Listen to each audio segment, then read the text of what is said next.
It's not a cult. Let me tell you about the following program. Just a gathering of like-minded folks seeking growth and good. Community, unity, learning, thinking, hands in the circle, hearts on the move. Type of cult. No Kool-Aid, no spaceships, no mandatory tracksuits, no squirrel mutilations, no sacrificing goats, mild farm work, that's the joke. No throwing virgins into volcanoes. No, we're fine, you know. It's not at all a cult. It's not at all a cult. Just a little thing we do with a lot of heart and hoop. It's not at all a cult. It's not at all a cult. Where's the host? Where's the host? Who's got the mic tonight? No shucking off clothing while dancing round a bonfire in the middle of the forest to the beat of a tom-tom. The beat of a tom-tom, the beat of a tom. Joe is not, Joe is not. He's just the host with the clipboard and grin. Not the one with the crown, not the one with the pin. We're all here for the cookies and growth, for the talking circle and the hand clap toast. No secret tunnel, no velvet throne, just a folding chair and a kettle warm. It's not at all a cult.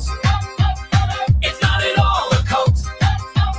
Just a little thing we do with a lot of heart and hoop. It's not at all a cult.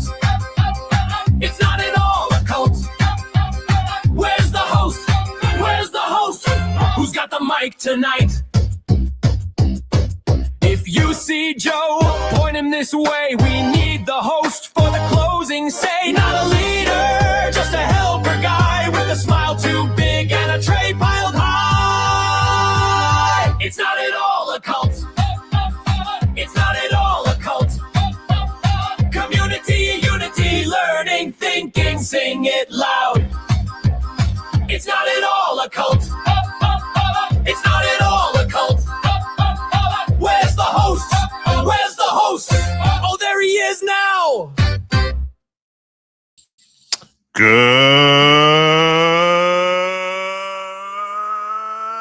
evening, everybody. Welcome to the following program. I am your host, Joe Neerman, aka Good Lawgic. I hope you all had a phenomenal weekend. A great weekend. A weekend that was memorable. One for the history books. One that you just basically like, you never had a diary before, but you're like, no, now I need to buy myself a diary, but call it a journal. So that this way people don't think I'm a 14-year-old girl. So you get yourself a journal and say, I need to start keeping a journal because this weekend was that great. I hope it was that good for you. I really do. I really do. I feel like I haven't been here in like a year. My camera feels off. Feels like it's really in there. It's really in there. You can like actually like, you know, if I start wheezing, you're going to hear it. Yeah, well, anyhow, tonight, what we got going on for you? Well, the main thing I really want to spend a lot of time talking about, is the DSA, Democratic Socialists of America, have unleashed a platform, their platform, where they're going to break down what they're all about. Now, we've been hearing for years from the Bernie Sanders of the world, the AOCs of the world. It's not socialism. No. It's democratic socialism. That's what we've been hearing about for years. That's what they keep saying. It's democratic socialism. It's not socialism. It's democratic socialism. Yeah. Well, the Democratic Socialists of America came out with the platform, and we'll take a look at exactly how different it is from socialism. I think it's an important thing to sort of break down point by point what they're all about. They tell us what they're all about. Shockingly, it's like you imagine that someone who basically it has like, you know, really frighteningly unsettling stuff on their computer just wouldn't like air it out for the entire world to see, but there we have Democratic Socialists of America have come forward with it. But I also want to talk about there was this crazy leftist who set a fire at the Federal Plaza, which is a courthouse building. It's a federal courthouse building that I've actually made appearances in a handful of times, once or twice, not too often, on behalf of other attorneys. Because it's immigration court. That, in case you're unfamiliar with what that building is, which you may have heard about the fire, that's where the immigration courthouse is. So, yeah, we're gonna definitely break that down. And also, speaking of these crazy terrorists from the left, Trump has reawakened. I shouldn't even say reawakened. He's the first person to ever try using a courthouse that until today I never heard of. I never even heard of this thing. I'm sure you never heard of it either. It's the Alien Terrorists Relocation Court. So we're going to talk about exactly what that is, what its genesis was, where it's coming from. We've got a great little article that's going to break down for you what that is and what steps are entailed, why it is it's never been used before, what are the chances that it actually can be successful today, and try and get a breakdown for you on all of that. Plus, tonight we have a goal. If we get 15 super chats in quantities of $10 or greater, it doesn't need to be super chats. It could be Rumble Rants. It could be Digger dollars. It could be whatever. Quantities of $10 or greater. I'm going to be doing 3 hours tonight. Included therein, I will give you some behind-the-scenes stuff. I'm going to tell you, like, basically what my trip was like in Timcast IRL. So if we hit the goal, great. If we don't hit the goal, no harm, no foul. Love you just the same. So that's what I got going on tonight. Buckle up. Get yourself comfortable. If you're not on an airplane watching me now, you probably don't need to buckle up. You probably just pull the covers up or whatever it is. Hopefully you're in a coolly air-conditioned room and able to snuggle up in the covers, a cool breeze blowing on your face, or laying in a hammock. If you're laying in a hammock, I am envious of you. That's true. I am. Anyhow, I think I want to start off tonight by talking to you about Trump and his court. I want to talk to you about this first ever. Trump became the first administration in 30 years since the statute was passed to actually use a court that was created by statute under the Clinton administration in 1996. Specifically, first ever Trump taps Clinton-era alien terrorist removal court for dangerous migrant deportations. What is that? What is that? Why did I never hear this before? What is going on here? Oh, no, that's probably not good. In a historic first of its kind maneuver,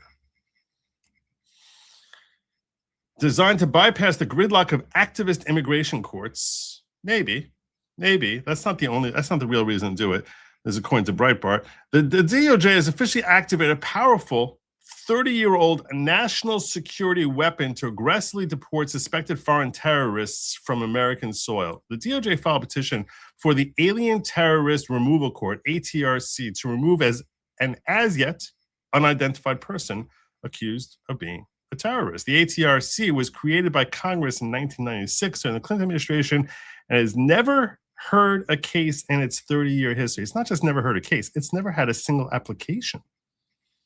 In other words, a lot of times you'll file something in court, it doesn't make it to like all the way to trial for the case to be heard. This feels way too close. I can't. I feel like you're in my face. I'm gonna look up in my business here. That's better. It's a little better. It's not simply that it's never heard a case before.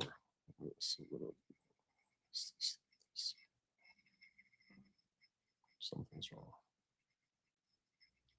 It's not simply that it's never heard a case before, which it hasn't, but it's that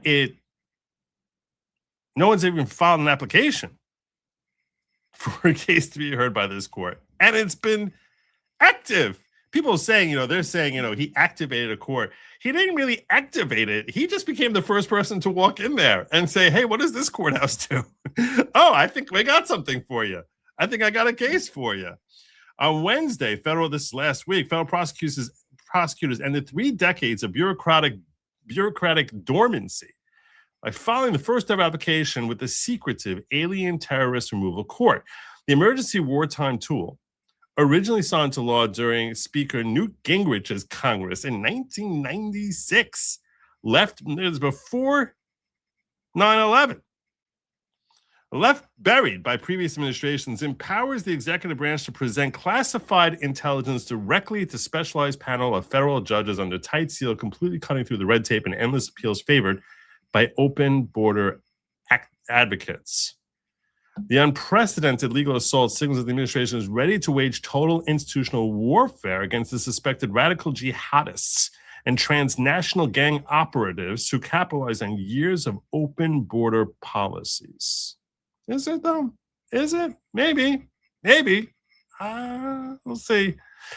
While globalist NGOs and left-wing legal networks are already raising a fury over due process, which is stupid, it's ridiculous, the historic filing signals a clear message to the world. The era of weaponized loopholes is officially over, and dangerous non-citizens are running out of places to hide. Now, I gotta tell you, you read this article, and it sounds very, very exciting. It does. It does. I probably would have a lot more success in my career doing this thing that I'm doing right now if I was able to like get into the whole hoopla type of thing in that type of way. It's not me. It's not me. I can't do it. I can't do it. Because this is really, it's a little bit over the top what they say that. It's really over the top. It's really over the top. Oh, thank you, Renee. I want to tell you about Timcast. So we will. I'm feeling it tonight. 380 gems, fortune cookie. Thank you so much for the fortune cookie. I appreciate that. So let's talk about exactly what this is. If you to be aware of what this statute is, it's 18 U.S.C. 1533, 34. It goes from 18 U.S.C. 1531, I think, to 37. So they'll often lump together a bunch of different statutes all related to each other in one sort of comprehensive type of thing, and that way they can sort of, doesn't become too cumbersome. It's still cumbersome. Don't get me wrong. There's no way in hell I would ever subject you to me reading through that entire section of the U.S. Code, because you would basically want to shove, you would want to, like, you know, you'd want to snort coke to, like, you know, find something to do, because you would just want to kill yourself. It's awful. You can't read through statutes like this.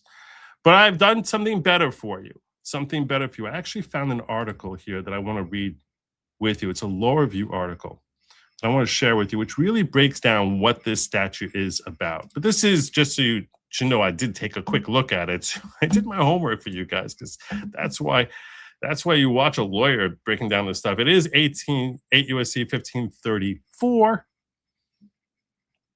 I'll break down for you what the judge said, and then we'll break down exactly how this court operates, so you'll get a little bit of a feel for what's happening here. What the judge said was over here. She said, I don't know if you can read it from here. Let me make it a little bigger for you. I'm just going to save this and pop it open. Pop it open. Pop it open. Pop it.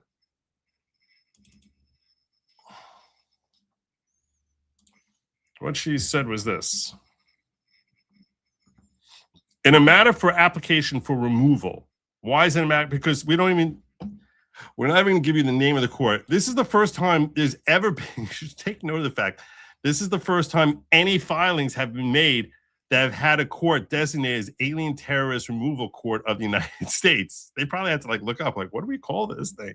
Seriously, they've never had to, like, there's never been any sort of order issued by this court, ever. Because no one's ever applied to this court. We're going to see why soon. On July 15, 2026, the United States filed an application to the United States Alien Terrorist Removal Court pursuant to 8 U.S.C. 1531 to remove the respondent in the above captioned matter from the United States. You see how she's like, look at this. This is what's so funny about this. You can't appreciate this if you're not an attorney. So I'll break down to you what's so freaking hilarious about this. She's right. She writes here to remove the respondent in the above captioned matter. What's the above caption matter? This is the caption. In a matter for application for removal. We don't know who the hell that is. Normally, it would say in the matter for application for removal of, you know, Jose Gutierrez, whatever, Abdul Al-Shamik Rashir, something. So she just wrote the respondent in the above caption matter. Every respondent would be the respondent in the above caption matter if you're going to name them all this in this court. What does that even mean? I guess how else are you going to refer to it? You're going to say you have to say something to respond in somewhere. Yeah, I guess what you should do, by the way, notice how it's 2026 TRC 1. TRC 1. You know why? I'll break down what this case number means. It's 2026 is the year. That's the year. TRC is the court. So it's terrorist removal court, and index number is the number of cases they've had so far. The number of cases we're up to number 1. The JNE here is the judge's initials. So 2026.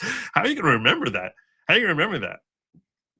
Yeah, so it's the case number is 2026 TRC 1. It'll be amazing if we get to 2026 TRC 2. That'd be good. That'd be nice thing to hear about. Anyway, so on July 16th, the court held a hearing as contemplated by 1533 C1. We should pull that statute up. Let's pull that statute up so we can see what the hell she's talking about here. I did open that up here. 1533. This is 1533. Just so I'm showing my homework here. 1533, and this is C1. In determining whether to grant an application under this section, a single judge of the removal court may consider ex parte, meaning without the other side being there, without the defense being there, is ex parte on your own, and in camera, which means basically behind closed doors. No one else sees it, it's just the government and the judge. In addition to the information contained in the application, other information, including she can look at classified information presented under oath or affirmation, testimony received in any hearing of the application, which a verbatim record shall be kept. So this is what she said she did. So pursuant to this, so she said that we held a little hearing. I did this. Everyone should know I did this with the lawyers from the government, at which the court heard attorney argument, but no sworn testimony was taken. Okay, so basically they told me what was going on, but no one made an oath. During the hearing, the United States offered to supplement the record with information, and they said, oh, the judge was like, well, I have questions about what it is you're looking to do here. You want to remove someone? Okay, I got some questions about this. So they said, well, we can supplement that information in a sworn affidavit. And the court had questions about the nexus that the government alleges between the actions of the respondent and the specific sections and subsections it invokes with respect to those actions. I'll explain to you in a moment what that means. But actually, I'm not even going to wait a moment. Let me explain to you now. So they're saying the government made certain claims, and those claims are designed to check off boxes to establish that the ATRC, that this court is the appropriate venue and has license and authority and jurisdiction to issue an order of removal of this alien. We'll see what those boxes entail in just a moment. The answers, so I asked, so basically what she's saying in layman's speak is, so they showed up with this case, they filed this case, and pursuant to 8 U.S.C. 1533, I had a little hearing in my chambers. I brought them into my chambers, and I basically asked them a whole bunch of questions. No sworn testimony. I just said, okay, I see, I'm reading your papers here. I see what you got. Now I'm reviewing this, and I have all sorts of questions as I'm looking up the statutes, which, and tells me under what conditions I can actually issue an order of removal, because I've never had to do this before, because no judge in American history has ever done this before. So I basically was like looking it through. I'm like, do you really think you're checking off these boxes properly? So they said, well, that you think this affidavit or affirmation, it's usually an affirmation. This is probably being signed by lawyers, and lawyers sign off in affirmations rather than affidavits. So you think this affirmation really checks off all the boxes we need to check off? And they're like, well, we could put in supplemental stuff. If you think that, what do you think we're missing? And she's like, well, I think you're missing the nexus to show that this guy was a particular danger, that he's causing someone imminent threat of serious bodily harm. So you need to have a little bit more connection there in order for me to make this issuance and issue this order. The answers persuade the court that the government could benefit from the opportunity for more thoughtful consideration. To be fair, this is kind of harsh language, basically saying, you really think so, counselor? That's essentially what she's saying here. she's like, they came here with this application, and they're like, and I heard their application, and I basically said, you really think that's satisfying the statute? Maybe you want to go back and do that again. Like, I send them back to do more homework. Now, I don't know what they said. I can't tell you that she's crazy or that she's right. There's no way to know because it's in camera, meaning in private, in secret, in her chambers. So we don't know. We can start drawing all sorts of conclusions based on our preconceived perceptions about the court and their attitude towards Trump administration. But that is rooted in just basically assumptions about this Judge Joan Erickson, which I don't know anything about her other than the fact that she's operating in DC. But like, I don't know anything about her individually. So anyhow, therefore, the court hereby orders that the government supplement its application consistent with the matters discussed during the hearing, meaning I told you what you need to do, so go supplement. And provide any further factual or legal analysis to satisfy its statutory obligations. Absent request for additional time, any supplemental information shall be submitted on for July 22nd. So they're supposed to have it in later this week. Now, if you're wondering what the hell is going on here, what is this thing? I actually found a law review article from 2019, which does a very good job of breaking down what this court is about. And I want to sort of briefly go through that with you now. So this is a law review article which came out. I have no idea who this is. R.M. Gavour and Timothy M. Belson. The GW Law Faculty Publications. The Forgotten FISA Court Exploring the Inactivity of the ATRC. And I was looking through this, and they seem to basically identify various problems with the ATRC, how it is that Congress created a whole section of statutes for a court that structured in such a way that it never ends up getting used. And they do a very good job of providing background and actually providing suggestions as to how to remedy the problems with this particular court. I think that's a little bit beyond the scope of what I'm looking to cover with you. Meaning, I'm not looking to remedy this court. It's not my job. I'm not sitting here trying to, speculate as to whether their solutions are helpful solutions, something to be employed. It would require Congress to get on the same page in changing the statutes or, amending them. And I think the chances of that happening seem somewhere between the chances are somewhere between fat as in fat chance and are you freaking bonkers? So somewhere between there is where the odds are that there will be an amendment to this, given the current climate in Congress. So that's why I'm not really that interested in those particular changes and in assessing the viability of the changes being recommended. But this is helpful in explaining to us what this court is about and what steps the government will need to take if they want to succeed in having this suspect removed from America. We'll just pause for just a moment and catch up here.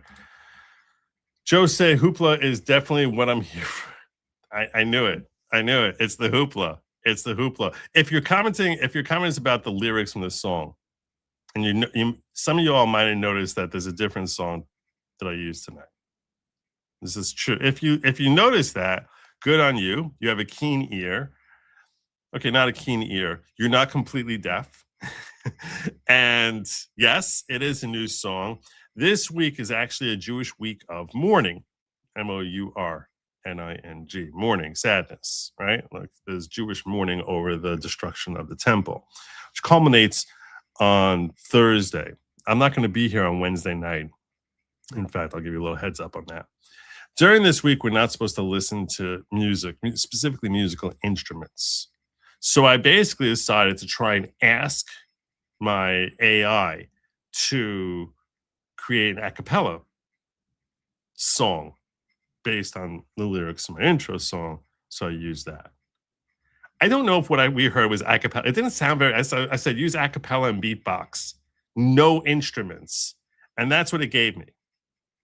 I don't know if that's really no instruments. I don't know. I have no idea. I was like, all right, It's close enough. But they added in these added lyrics, one of them being like no secret tunnels. And I didn't write that. It came up with that on its own. And I was like, that seems very karmic. When AI, it's like AI is like, it was actually a little unsettling. I was like, okay, how do they know about the secret tunnel? Like, how did they come up with that? How did they come up with the tunnels? That's a little bit creepy. That's a little bit creepy that AI was able to come up. I did not write those lyrics. But yeah. Ian's take on Rent was wild on Timcast. Yeah, some of the things Ian was saying.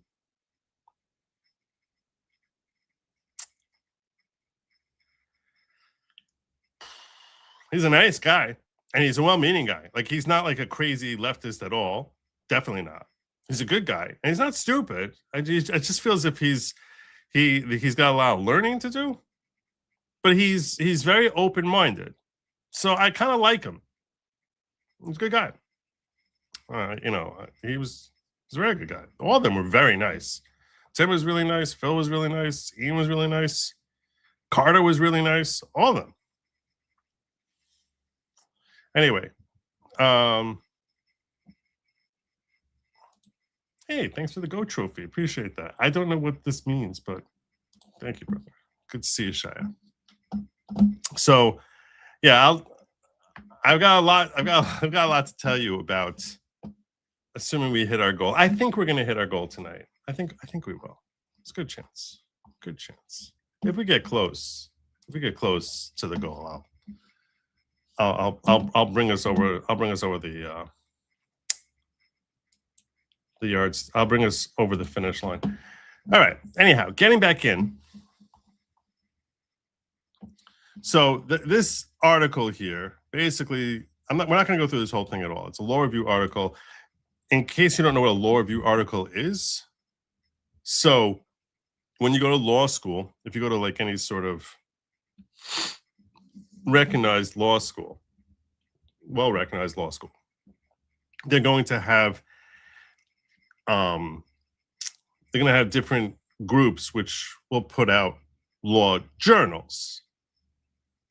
For the life of me, I can't remember which ones we have. The most famous one is Law Review, meaning that's the biggest one. That's the most prestigious one. But they'll have side ones also, smaller ones. Everyone's trying to get into Law Review. So if you get into Law Reviews, you write an article, which basically is doing a deep dive assessment on a particular issue.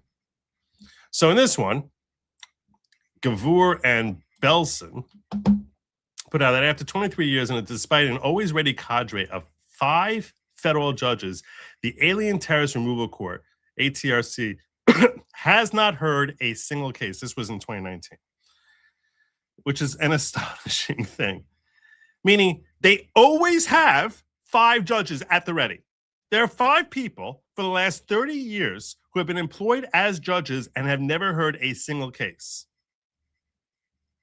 I don't know if they have other work that they're supposed to do. 5 of them. The ATRC is an Article 3 body distinct from the Administrative Immigration Court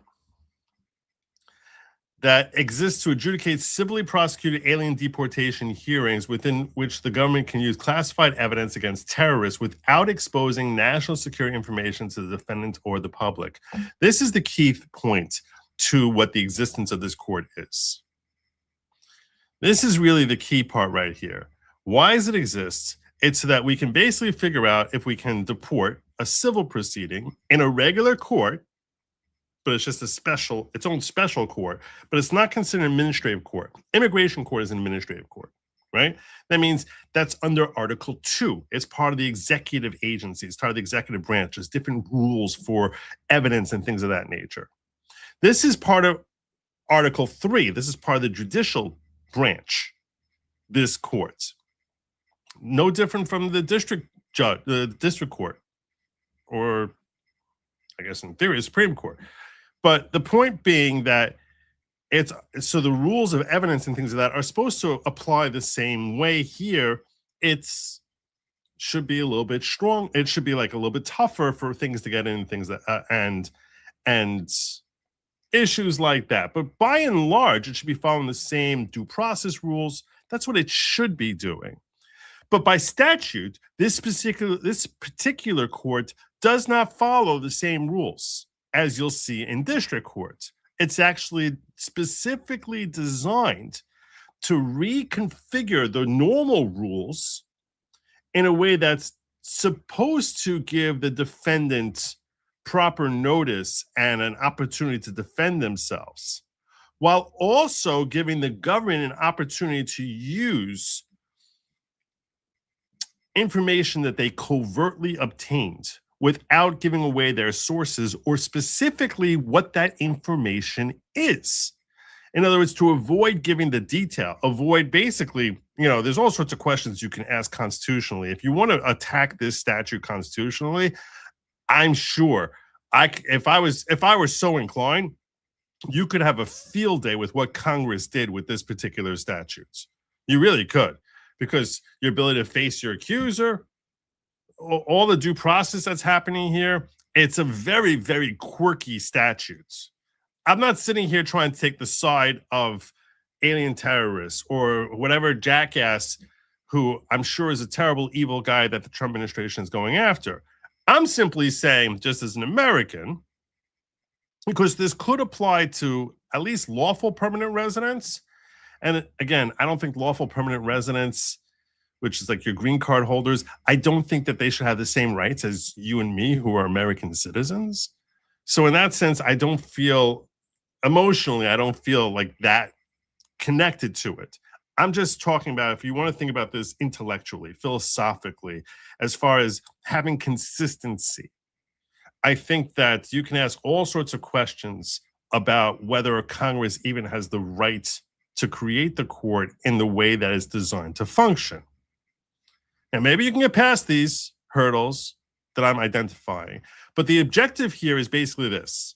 The government gets classified information through the FISA court, right? They don't want to turn that information over to the defendant or make it a matter of public record, because you basically have some sort of national security issue if we make this a public record. So we basically have our FBI, our CIA, or DHS, some triple letter agency gets its hands on information about a particular individual and says, we need to get this guy the hell out of our country because he's a danger to a person or multiple persons. So we need to get this guy the hell out of this country. It's not a citizen, it's an LPR or an illegal immigrant or whatever it is, but we need this guy the hell out. But we don't want this guy or the public to know what the hell is going on. We don't want to know the details. We don't want to expose our assets who uncovered what a menace this guy potentially is. So under this statute, 8 U.S.C. 1533, 34, etc., the government is able to come to courts and say, hey, this guy here is a problem. We need to get rid of him.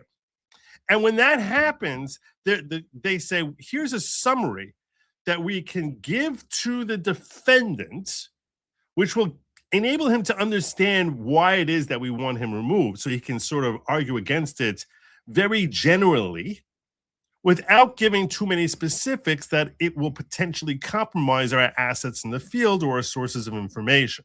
So that's essentially what this court is designed for. That's the objective. Basically, covert agency says we need to get rid of Mr. X. We don't want Mr. X to know just how we found out all the terrible things and dangerous things about him. Mr. X has to be someone who is a potential serious bodily harm or death to other, threat of serious bodily harm or death to a third party. And here's a summary that we can give, which doesn't compromise our sources too much, but gives the defendant enough information that he can properly defend himself. In case we're, backguana crazy and everything we're saying here is completely made up, that he can defend himself. And the court's role is to basically figure out, A, do you meet the right yardsticks? And B, is your summary enough that the defendant can properly defend himself? That's essentially what is going on with this particular court.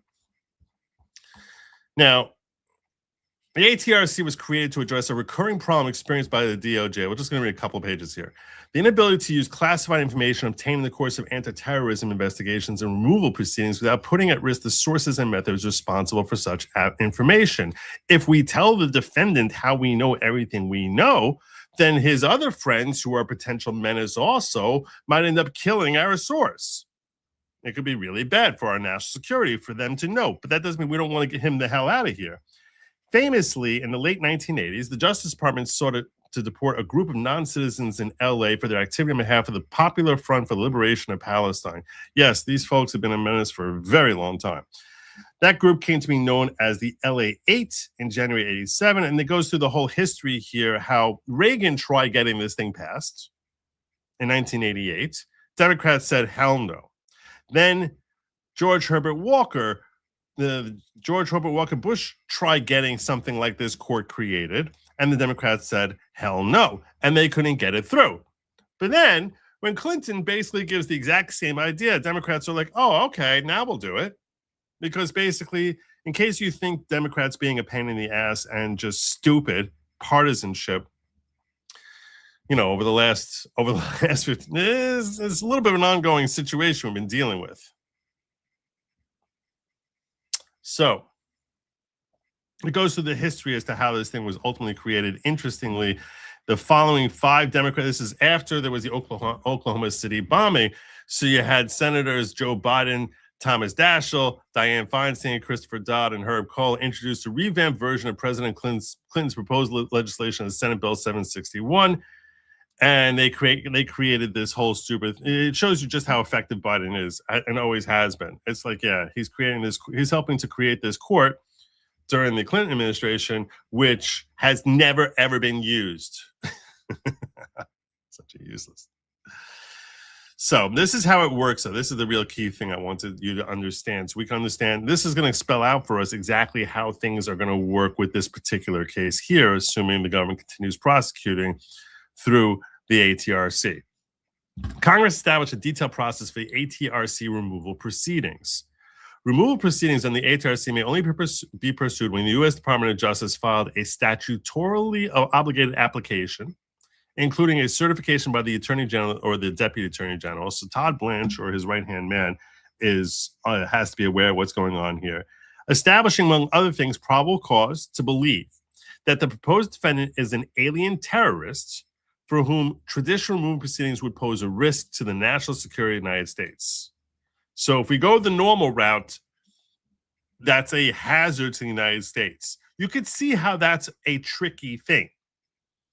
That if we go the normal route here, that's going to cause us a problem. I guess if there's imminence,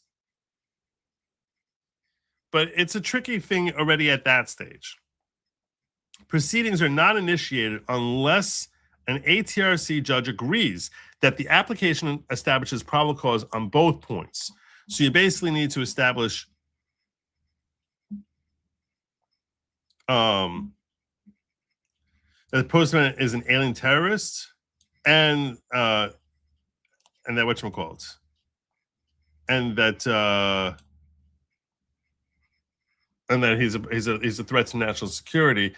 And these preliminary steps are done ex parte in camera under seal. That's exactly what she was just describing she did, Judge Joan Erickson. And none of the evidence submitted can be considered by the ATRC in determining whether to issue a removal order unless it's resubmitted in the government's case in chief. So you have to basically bring it forward in your main case. So first you file it with the judge and she reviews it, and then you file in your case in chief. In order to use classified evidence in the removal proceeding itself, the government also must submit for the court's review a proposed unclassified summary that can be given to the alien defendant. So you show the judge the classified stuff, and then you say, here's the summary of this classified stuff that we want to share with the defendant that we think will sufficiently protect the classified information, but also give the defendant proper notice so that he can defend himself. The court, in possession of both the classified evidence and the proposed unclassified summary, must determine whether the summary is sufficient to enable the alien to prepare a defense. If the court finds the summary adequate, the case proceeds with the classified evidence included as part of the government's case in chief, but without such information being disclosed to the alien defendant other than in the unclassified summary. So here's the real juicy information, a lot of classified information that becomes part of the sealed record that's so sealed even the defendant doesn't see it. And then here's the public summary, which Judge Erickson or whoever judge is sitting at the ATRC basically has to decide that's a sufficient breakdown of the classified stuff that defendant can defend himself. If the court finds the proposed summary inadequate, however, the removal hearing shall be terminated, unless the judge finds both that the continued presence of the alien in the United States would likely cause serious and irreparable harm to national security or death or serious injury to the person. So here's a little opt-out if you have, a base judge, I guess, and says, look, there's no way for us to break this down in a summary that is properly, that's really going to give him enough of a clue to defend himself. But this guy is such a freaking hazard. Doesn't matter. We're getting rid of him. So this is a little catch-all over here, which enables you to sort of, they say, if you can, even if you can't give a good enough summary,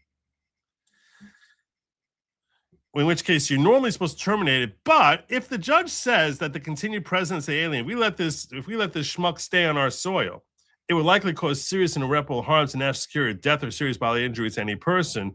And the provision of summary would likely cause serious and irreparable harm to national security, meaning if we tell him all this information in a summary, that's going to endanger people also.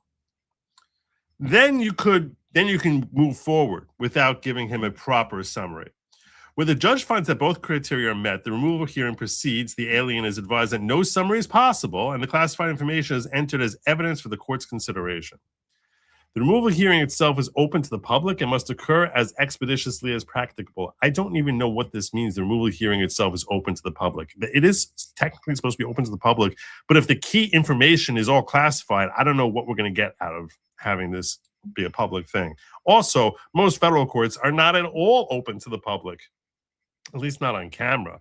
I guess open to the public, meaning the public can walk in, but it's not going to be on camera.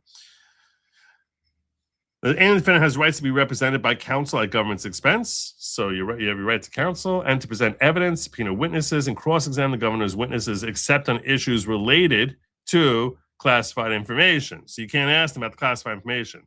The alien may not, however, seek to suppress evidence on the basis that it was unlawfully obtained.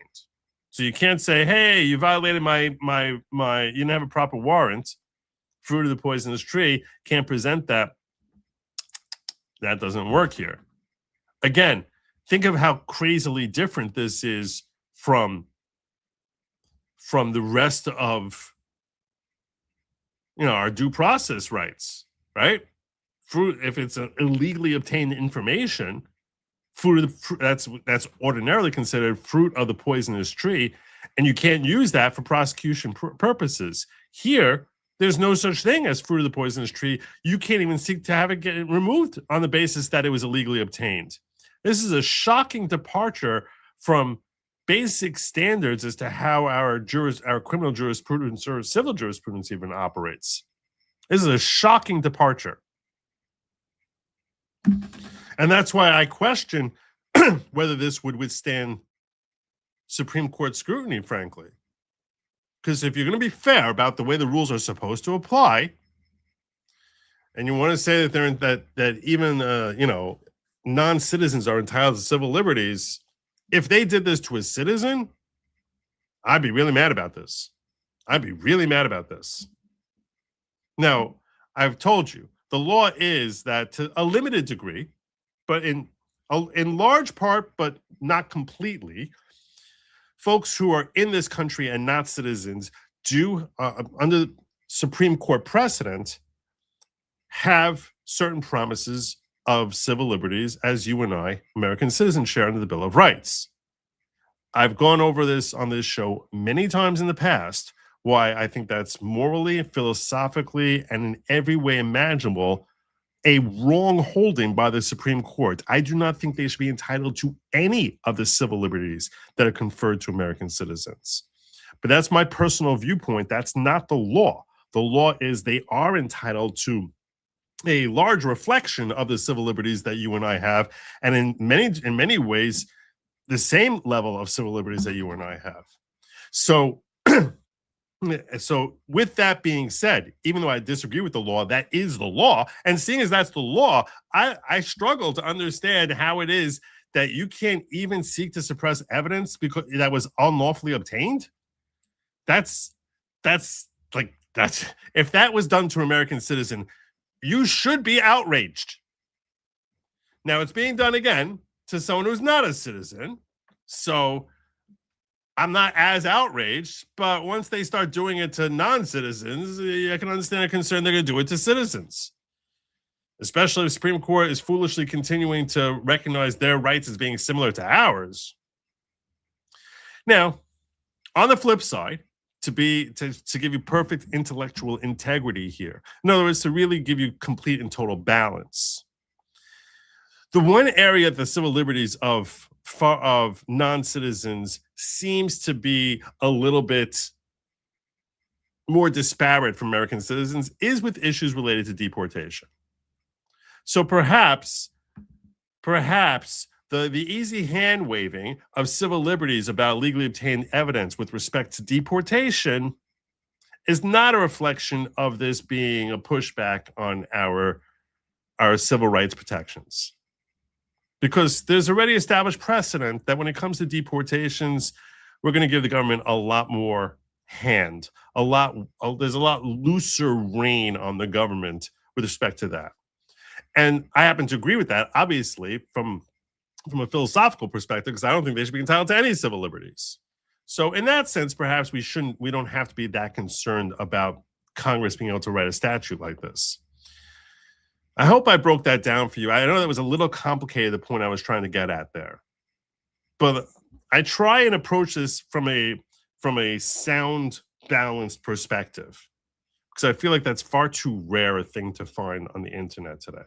And I feel as if you're all mature enough to understand the importance of really comprehending the actions that we're taking or that we're endorsing being taken by our judiciary or our legislature. So, or I guess the executive branch as well. This is not a show meant for everyone. It's meant for like a mature mind. Following the hearing, the ATRC must issue so that's how we get to the hearing, right? We have the overall protocols, what steps have to happen beforehand. After the hearing, the ATRC must issue a written ruling. And now we're coming to the part another reason why I don't know that this is going to work here, because this is such a stupid thing that's put in the statutes. So the ATRC has to issue a ruling which either party may appeal to the U.S. Court of Appeals for the District of Columbia Circuit. What? So he's going to appeal it to the Court of Appeals? You go to the circuit court? What? Notably, if an alien is provided with an unclassified summary of this classified evidence submitted by the government, appeal is automatic. So if he didn't get any summary, automatically he gets the appeal. And findings of fact are reviewed de novo. Start all over again. Prove your case a second time. That's if there was no summary given. All appeals are to be handled on an expedited basis, with the Court of Appeals required to issue a decision within 60 days of the ATRC decision. So the Court of Appeals has 2 months to get out a decision on this. So you tell me. Now, I don't know if they end up giving a summary. It seems like this only kicks in if there's no summary given. I don't know if the government's going to give a summary here. We don't know anything about this particular case. But that's basically the step. So you're supposed to give a summary unless a court agrees that no summary could really be given here. And then if the guy is removed and when there's no summary, it automatically gets a right of appeal. And if there is that appeal will be reviewed de novo. De novo is a Latin term meaning anew, afresh, as if no judge has ever looked at it before. That's different from when they say that it's being reviewed for judicial error to see if the judge screwed up in the past. It's a different standard. When it's reviewed based on judicial error, it's harder to overturn the decision. When it's reviewed de novo, well, it's a brand new ballgame. It's basically, the defendant has to win 1 out of 2, either win at the first level or win the second level. But when they go into the second court, they're not even thinking about what the first court did. And they're not using it as influential in reaching a decision. At least they're not supposed to. Notwithstanding the detailed process, the ATRC has not been used in any way since its creation in 1996, although the court has remained continuously constituted by 5 federal judges who were selected by the Chief Justice of the United States. So he gives this job to his friends who he likes, I guess, and says you can basically have a lifetime paycheck and never do any work at all. The DOJ has yet to submit an application for the initiation of proceedings. This was written in 2019. Obviously, last week that changed. So what I'm saying to you is this. Breitbart, when they're talking about this story here, they're all excited. Oh, look, a new day is born. A new day is coming. They're like, oh, yeah, this unprecedented legal assault signals that the administration is ready to wage total institutional warfare against the suspected radical jihadists and transnational gang operatives who capitalize on years of open border policies. Yeah, maybe they're looking to do that, but this seems like a really, this is, the advantage is you can bring classified information without sharing that classified information, without making that classified information public. But to think that this is something that's going to start happening a lot, I think that's kind of crazy because it's not. It's not. This is Breitbart basically overselling and overhyping. So you say, yeah, America, F yeah, when this is not going to happen. And if it did, it would be reviewed by the DC Circuit Court every single time. You need to show that the individual is a serious threat to some other individual. It's tough. That's a tough showing. It's a tough showing. A serious threat. And the only reason we know he's a serious threat is because we have classified information. But if you know he's a serious threat without having classified information, then you got to go to regular immigration court. You can't come over here. So this is not something that's happening every 10 minutes. It's happened once in 30 years. I'll tell you right now, I don't expect this to happen 5 times total this entire administration. I will be shocked if we ever reach 2026 ATC, an index number of, what was that? It was 2026 ATC 3, TRC 3. If this number ever hits 3, because it means we had 3 cases on this, I'll be shocked. So I don't see it happening. Just saying. I'm just saying. I'm real with you. All right. What we got? What's going on? Came late, but just listen to the intro. Those were instruments. Say 10 Hail Mary. Dude. If I said 10 Hail Marys, I would have to say 50 more Hail Marys for saying those Hail Marys. Don't you get it? Wait, no, I wouldn't say 50 more Hail Marys. It would just be compounding. Oh my gosh, it's so confusing. I don't know what's with the gems. What does gems mean? What is gem? Is this like, I don't know what's happening. But thank you, who's handsome. Stay hydrated. Watermelon. I don't even know I don't know what's happening. 2 gems sparkles. Thank you, Reformed Convict. I assume these are stickers or something that's happening here. JH saying,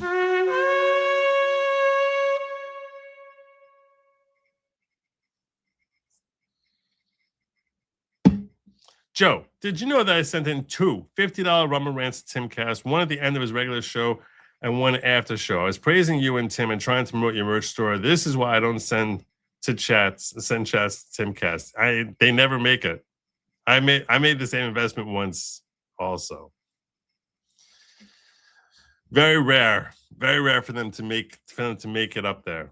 But thank you. I very much appreciate the love. It's very, very kind of you. Very, very kind indeed. Yeah,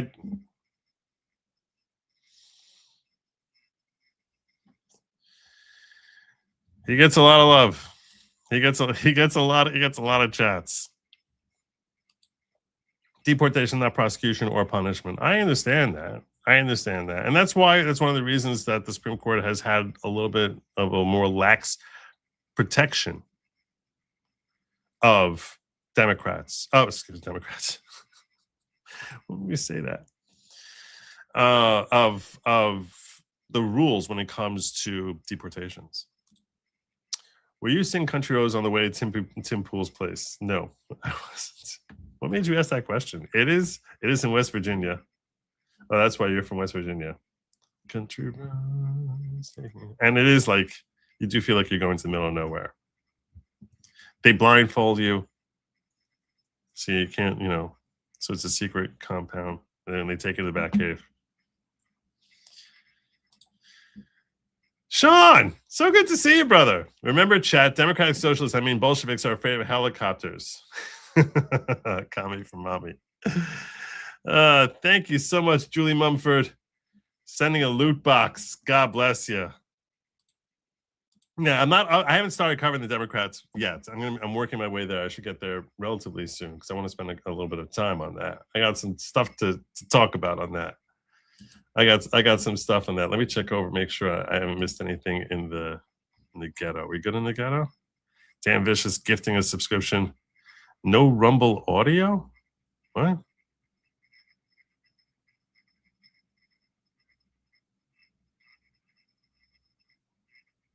What? I didn't do anything in Rumble. That wasn't me.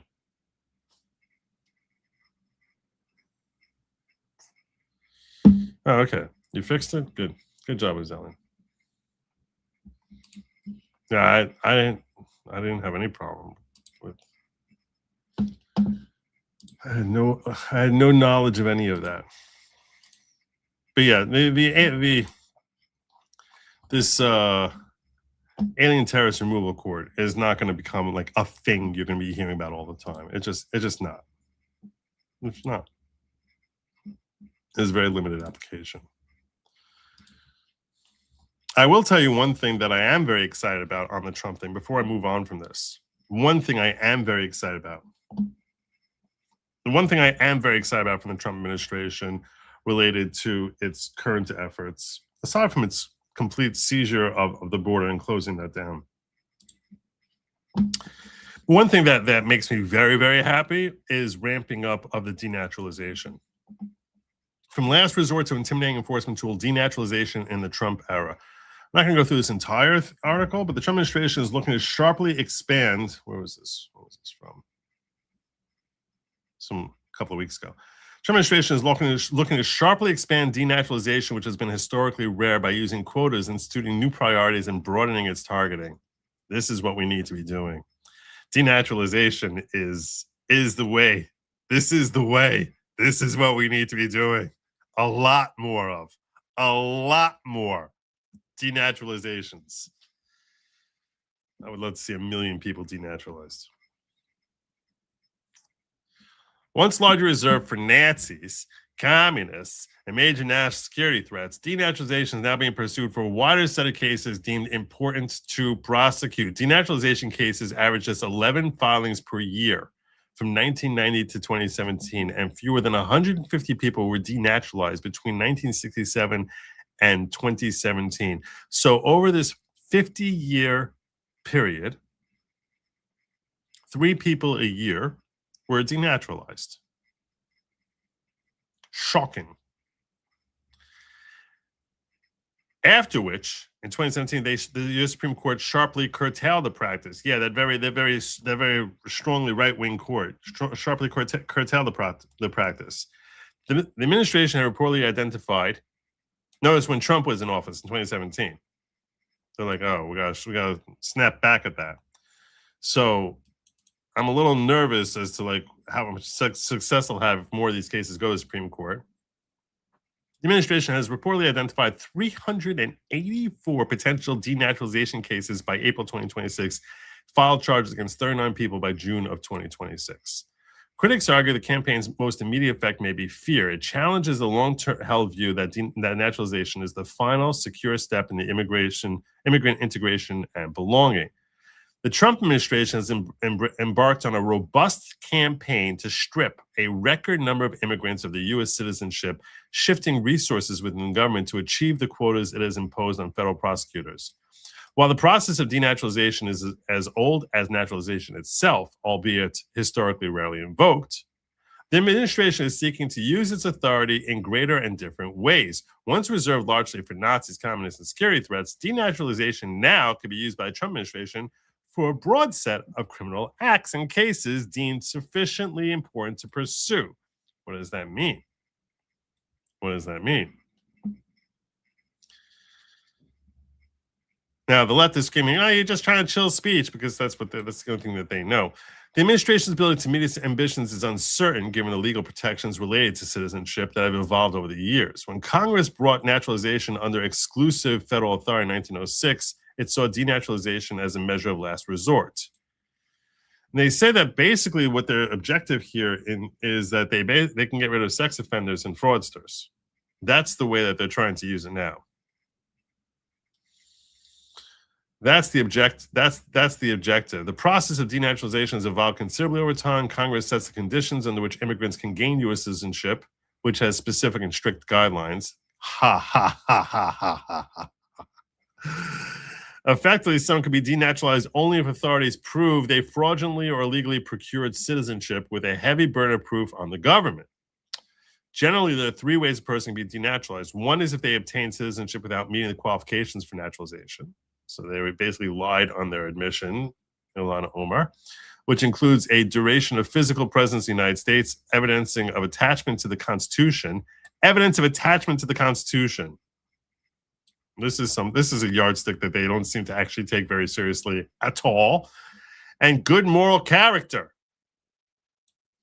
Another thing that they seem to basically be like, if I like you, that means you have a good moral character. Even if I like you politically, even if you're a complete douchebag and you're a thief, I'm going to continue to consider that you have good moral character.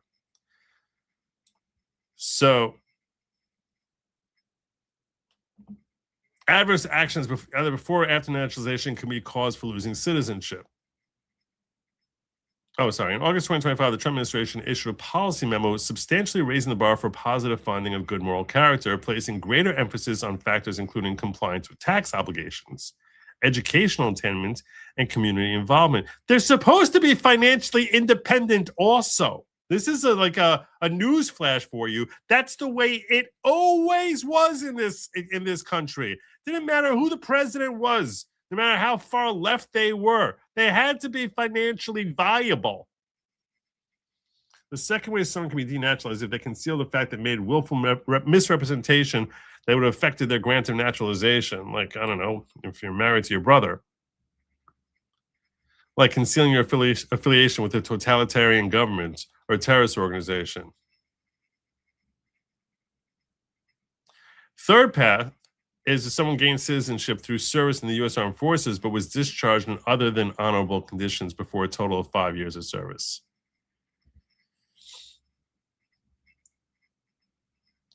Anyhow, the current push is basically saying, let's get rid of people. I don't want to go through this entire thing because this is a very, very long thing. But essentially, they're looking to get rid of the sex freaks, the violent sex freaks, the kitty touchers, and fraudsters. And all I can say on that, because I didn't want to make a whole story out of that, but all I can say on that is good on them, and I hope that they basically get rid of thousands of these sickos. Whatever target you have, the number is far too low.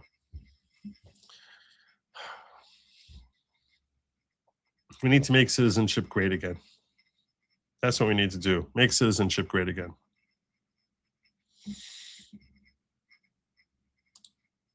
Well, thanks for the eagle, Dan Vicious.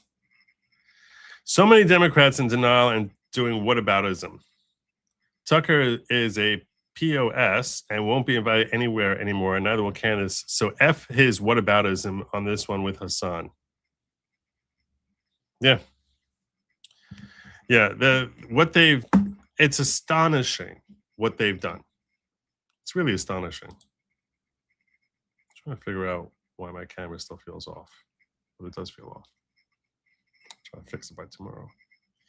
But yeah, I agree with you. This is something that they've basically charted off into a direction so far afield that they've completely redefined who they are as individuals and content creators, and in ways that the public is never going to forget. So they're sort of married to their new personas, because I don't think the public's going to forget anything that we've seen. Hey, thanks for the clapping seal. Much obliged. We seem to be having a lot of fun with these new emoji things that we got going on here. Hands one says, if they're a serious threat, does that change if they are deported? Most times you would just charge them or send them to a black site. I don't know. Damn Vicious, I'm gonna give you the horn because I see that you gifted 3 different subscriptions in my Rumble chat. So thank you, brother. What else did I have for you? All right, I want to move on to the sickos and the crazies.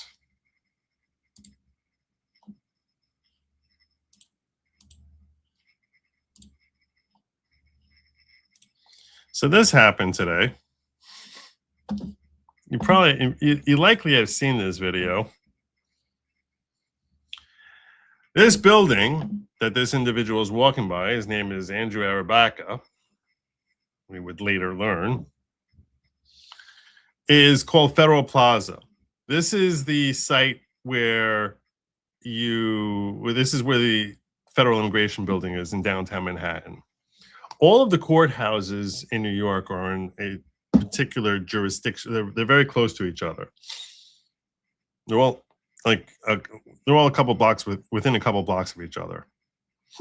So this is not your federal courthouse building. There's a separate federal courthouse building, which is at 40 Center Street. This is like a block away. It's actually, this is across the street, because the Federal Plaza takes up an entire city block. It's a very, very big building. Very, very big building. So, and you can enter from any side, and it's not clear to me. As soon as I saw this video, I recognized, I was like, okay, this is totally downtown New York. This is the court district. I wasn't able to read what this sign says, but yeah, it was. I had a feeling this was Federal Plaza because it's a little bit unique. All the other buildings, you have to go up steps to get to them. Not the civil courthouse. That's just on main floor. But the only one you have to walk down into it is Federal Plaza. So this is some individual here who has thoughts about Federal Plaza.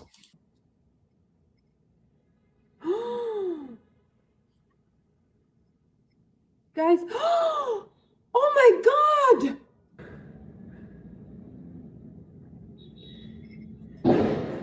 Get away! Oh my God! Doofus.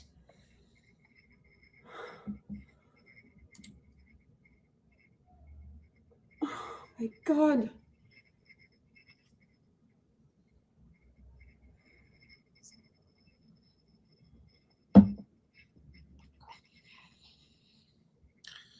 So fortunately, he was too incompetent to go any closer. That is, you have to walk down those steps and you walk like another... This is insane. Crazy. You have to walk like another 30 feet to open the door. So to get into Federal Plaza on that side.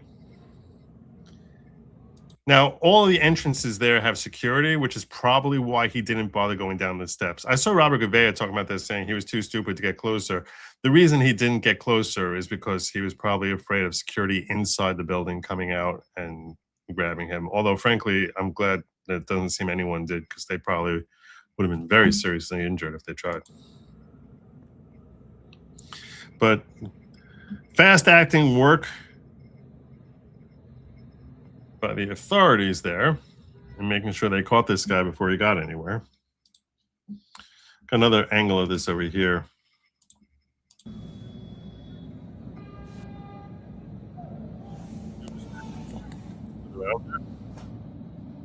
After setting the fire, doofus. I didn't realize that. He went back after first he ran away after he set the fire, and then he went back. What an idiot. Apparently, what he used for as an incendiary device was fireworks or firecrackers that he had lit already. There they go.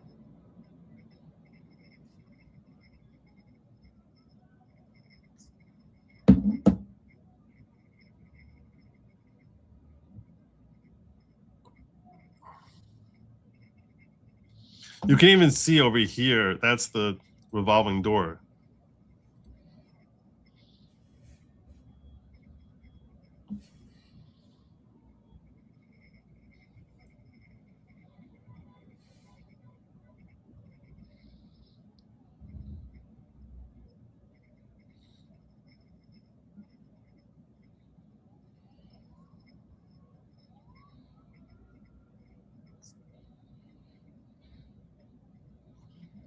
It looks like from this angle that this is the north.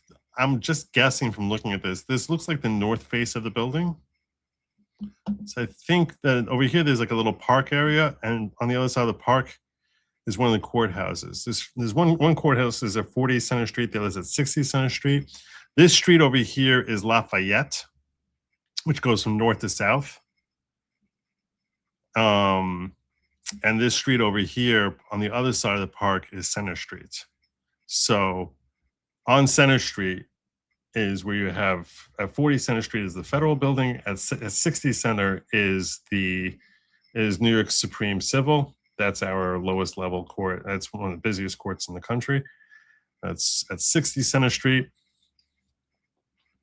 Then you have the criminal courthouse, which is like a little further north up the block. If you walk this way, is 100 at 100, and then civil court for smaller cases, $25,000 and under, is at 111 Center Street, which is like 2 blocks up, like over here. If you were walking on this side of the park, it's gonna give you a feel of what downtown New York feels like. Any litigator in New York knows all this stuff because we're here all. This is where you work all the time.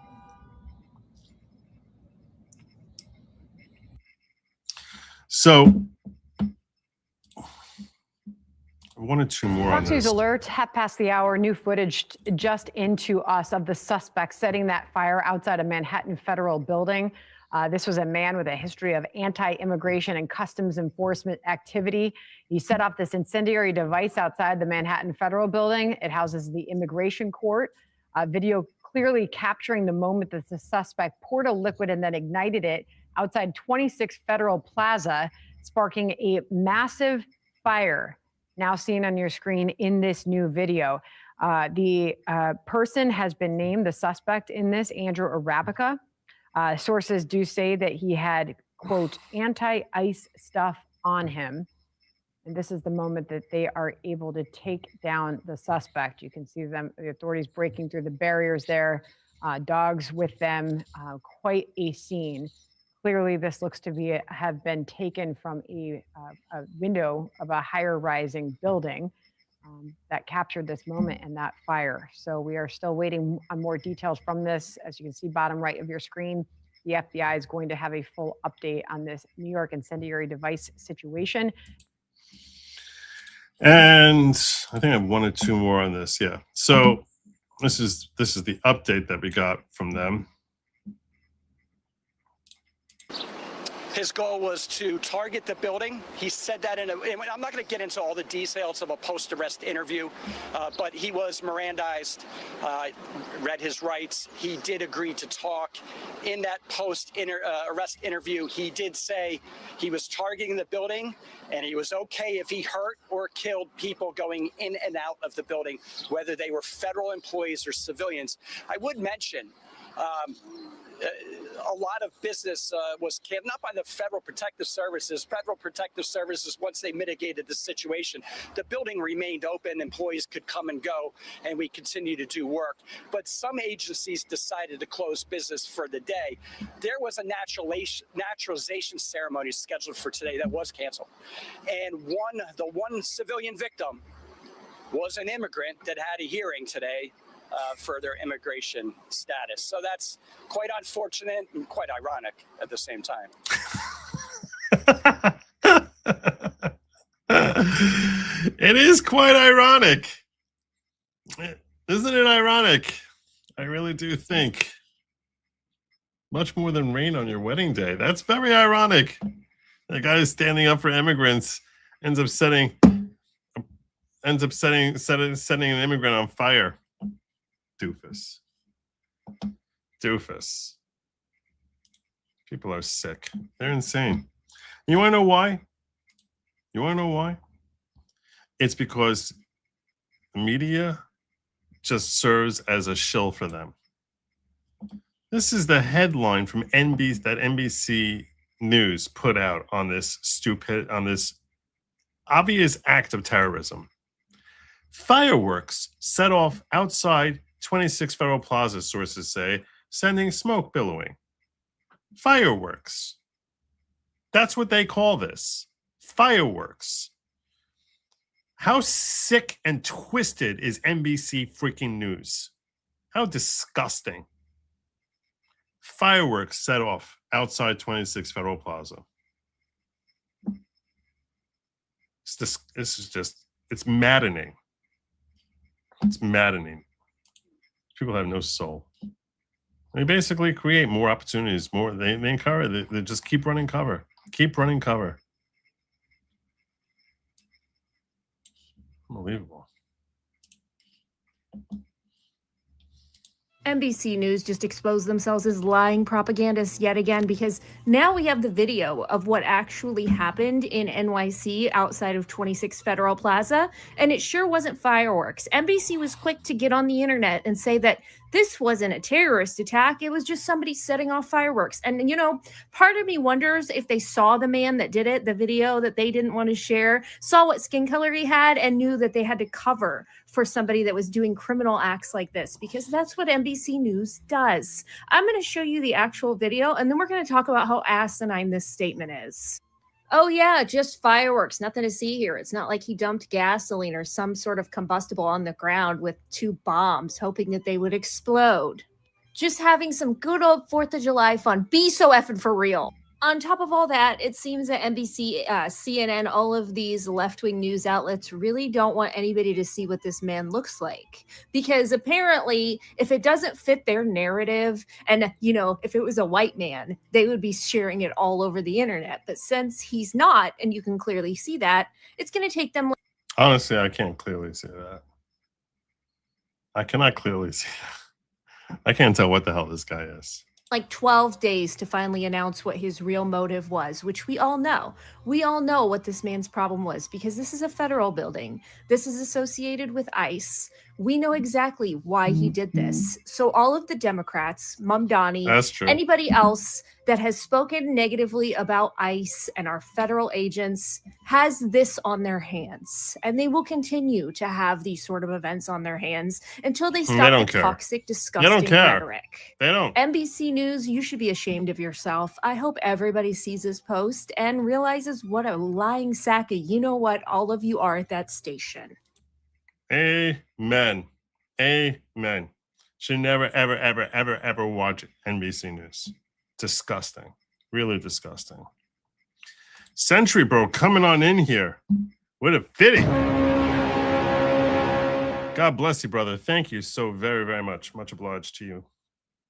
Appreciate that. Very generous little tip here. Help me keep the lights on. That's what you guys are doing. You help me keep the lights on. And I'm much appreciative. So thank you. All right. What do I got for you? Yeah, it's time for us to talk about the source code, the code book, the new guide for these lunatics. I'll start with this. It's interesting to see the fighting that's happening between the progressives and the establishment Democratic Party. Here's David Hogg going scorched earth on top Democratic campaign arm, saying, imagine if there was a non-evil version of the DCCC. Noted progressive David Hogg. Ex-DNC Vice Chair David Hogg torched the top campaign arm of the Democratic Party as being evil and picking terrible candidates because they're not sufficiently loony for David Hogg. Hogg reignited his feud with the Democratic establishment this past weekend at the College Democrats of America convention in D.C. During his remarks, he blasted party leadership for its choice of candidates and declared the Democratic Congressional Campaign Committee was inherently evil because they're not sufficiently Looney Tunes. We're an organization. Imagine if there was a non-evil version of the DCC that existed, Hogg said. No offense, like we need their funding in general elections. Let's hear him. We're an organization. Imagine if there was a non-evil version of the D-Trip that existed, right? No offense. Like we need their funding in general elections, but man, they really know how to pick terrible candidates sometimes. But it's fine. They usually lose. So he was the former vice chair. Imagine if they made this guy the vice chair of the DNC. What a stupid organization. Last year, he went to war against the Democratic Party while he was still vice chair of the DNC. He criticized the party for a serious lack of vision, meaning not progressive enough, and took issue with Democrats electing older lawmakers. Hogg even vowed to use funding to primary longtime members of Congress who felt did not align with the vision of the future of the Democratic Party. We're about to take a look at that future in just a moment. Last June, he announced he would step down as vice chair. Since then, his primary focus has since been on Leaders We Deserve, a PAC he founded to elect young, progressive candidates to Congress. That's what this schmuck's all about. We'll take a look at that in just a moment. I missed this.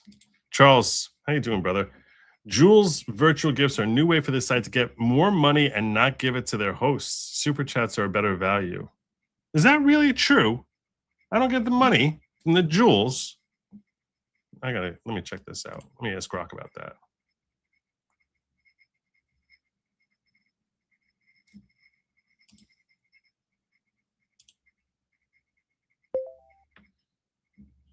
Hey, Grok. Hey, I'm here. What's on your mind? So YouTube has this thing now where you can send jewels. Are you familiar with that?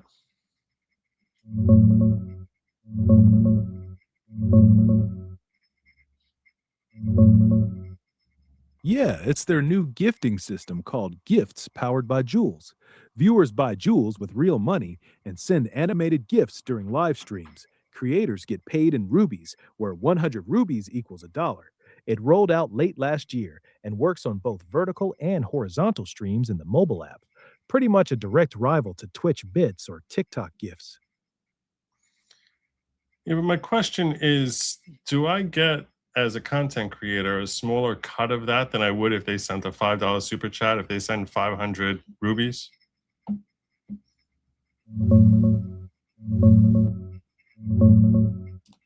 You get the full $1 for 500 rubies. YouTube pays creators 1 cent per ruby with no platform cut mentioned. Super Chat is different. Viewers pay $5, but you only keep about 70% after their 30% fee. So the gift actually gives you more of the money sent.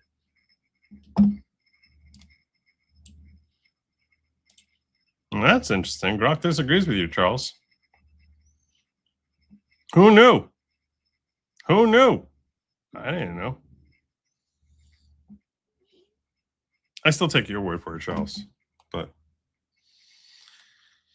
I guess we'll see. I don't know what to make out of that. I don't know what to make out of that. What else we got here?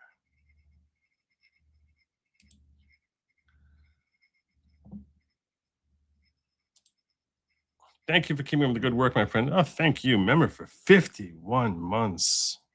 God bless you, brother. I'm going to give it a 1. This is Grimm's Bar. I'm old enough to remember when his name was Frank, but he doesn't like me sharing his real name. So, sorry, Frank. I always forget till after I say it. Century Bro, God bless you. My man is coming in here, trying to get us across the finish line. try and bring us across the finish line. I haven't looked at it. I usually look at it in the last little bit. The last half hour or so I look at it. Thank you, Rob. Appreciate that. High five. And another one from Century Bro. God bless you, my friend. You're awesome. So let's talk about the DSA, because they came out with a new platform, and we need to break down exactly how this is so very, very different from socialism, because they say, we've been hearing from AOC, it's not socialism, it's democratic socialism. Not at all the same thing. Not at all the same thing. Well, let's break it down. Workers deserve more. The Democratic Socialists of America, our program. They came out with this just a week or so ago. So here we go. Here we go. Workers deserve more. Notice how the hand obviously has to be shaded to be not white. Not white. In fact, if you look at the logo that they use, let me see if I can pull that up for you here. I was looking for the logo here to make sure that my thumbnail was properly showing it.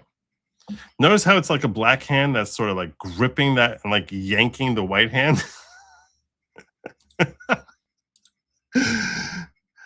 Look at that thing. It's like a black hand that's just sort of like yanking the white hand.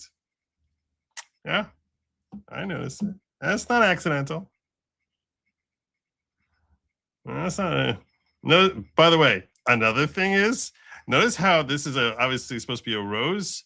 Notice how both of the hands are obviously getting scratched by the thorns, because that's what socialism does. It rips your hands apart. Yeah, yeah. They know.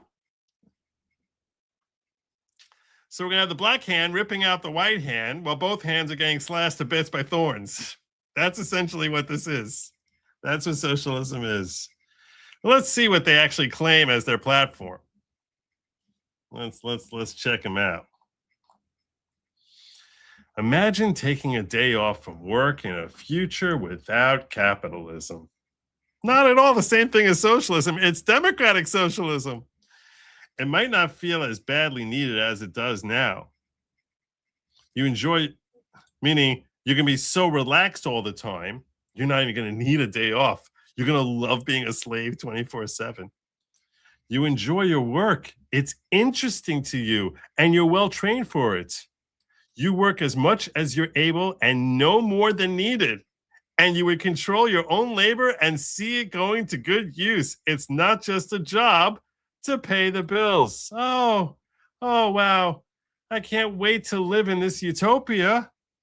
Speaking of bills, you don't really have those anymore. No more bills. Oh my God, everything's all taken care of. No more bills. You have no debt. You don't need health insurance. You don't pay a mortgage or have a landlord, because comfortable housing is a human right. Everyone gets a nice little cubicle. Everyone. How do you decide who gets like a bigger house? Oh, we'll all live in the same small houses. Yeah. Except for the elites who are running socialism, they're going to have the really fancy houses with the guards around the doors. Your retirement is publicly funded. Oh, isn't that? It's just, everything's. It's like you're just going to be able to. Yeah, when you go in the bathroom, sparkles will come out, and you'll be able to hear Whitney Houston music playing. Sorry, Taylor Swift music playing. Food, education, energy, medicine, and transportation aren't for-profit businesses. They're common goods and utilities. Yes, we'll all be eating steaks. Did I say steaks? Oh, heavens, no, there's no meat anymore. What was I thinking? We'll all be eating delicious soy sandwiches. Yes. Feel that good old soy just going down. That nurturing soy. Okay, enough about bills. What do you do on your day off? Maybe in the morning, you walk your kids to school, run errands, or go to a doctor's appointment. In the afternoon, you might play a sport, practice a new skill, read, plan a trip. In the evening, you can meet up with friends or family and eat together. Maybe go to the movies or down to the park. Everyone's going to be friends with each other because we live in a socialist society. These are all familiar everyday activities. A socialist day off could be like any good day now. But what if you were free to spend your time how you like without worrying about costs or dreading going back to work? Because you don't like working. Why should you have to work? You don't like working, do you? What if you didn't have to think about paying rent or loans at the end of the month or saving for college or affording groceries? What would that be like? Because we're going to give this to every human on the planet. Yes, that's what's happening. That's what's coming. Isn't that exciting? It's been said that it's easier to imagine the end of the world than to imagine the end of capitalism. But just because it isn't easy to imagine now doesn't mean we shouldn't try to make it happen. Workers deserve more. How did we get here? Oh, tell us the story. This is our perspective. Oh my gosh. Okay. Our perspective. Here we go. The world's in chaos. But for the bosses, it's all going according to plan. We can see their plan in the countless heartbreaking images coming out of the war zones like Beirut, Gaza. What? What the hell does this have to do with Americans? What is this? And Tehran. What are you talking about? There's such chaos of the mind for these folks. There's no ability to actually think logically. But it's like, yes, my life here in New York City or Trenton, New Jersey, or in Fort Worth, or in Sacramento, or in Duluth, Michigan, or in Des Moines, or in Dearborn, or in Dallas. Well, my life would be in Dayton, Ohio, would be so much better, but for all the horrors and atrocities that are happening in Beirut. If my boss wasn't so concerned with trying to visit genocidal, to kindle his genocidal tendencies in Beirut, my life in Dayton, Ohio would be so much better. We can hear it in the rumble of bulldozers making way to build detention camps and data centers. We can feel it in the air as the summer heat becomes unbearable. Summer heat unbearable. We're the only country on earth which has as much air conditioning as we've got. And in the pits of our stomachs, when we face with the price of gas and rent, we're promised magical technology with AI, but in reality, the bosses, the evil bosses, lay us off and track our every move. Even after they lay me off, they're still tracking my every move. Stop tracking my every move. The billionaire class is dividing workers against each other and is making us desperate and miserable. The political and economic system under which we live is built on private ownership and profit at all costs. As capitalism fails to solve problems of its own making, it turns to right-wing authoritarianism. There's no such thing. There's literally no such thing.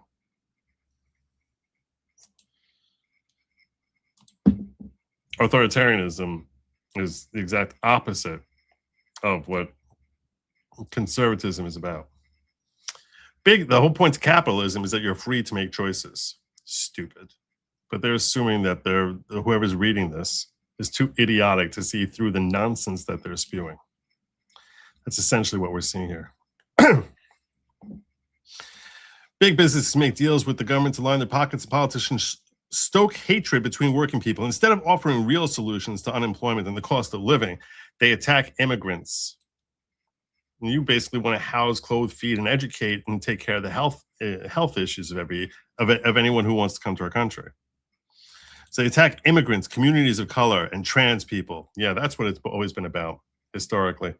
Rather than fixing our broken healthcare system, they push snake oil and circulate conspiracy theories. A conspiracy theory we had until now was that there's no difference between democratic socialism and socialism. But you're about to disprove all that, right?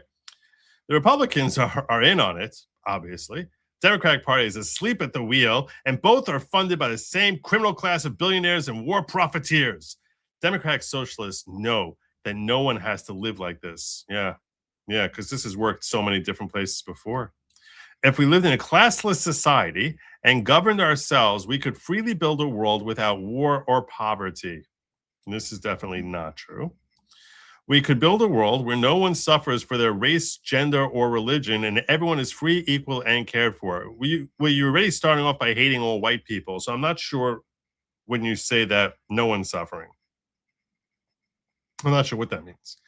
Building this world is the guiding star of our movement. When we labor for our common good instead of private profit, we can all have a secure and dignified life and use our time and talents how we wish. Oh, yeah? Really? So Sam Piker giving his millions away to the poor and the indigent? Is he donating it to some poor little trans teen who was unfortunately born in the wrong body? Is that happening? Oh, no? Why not? Why not?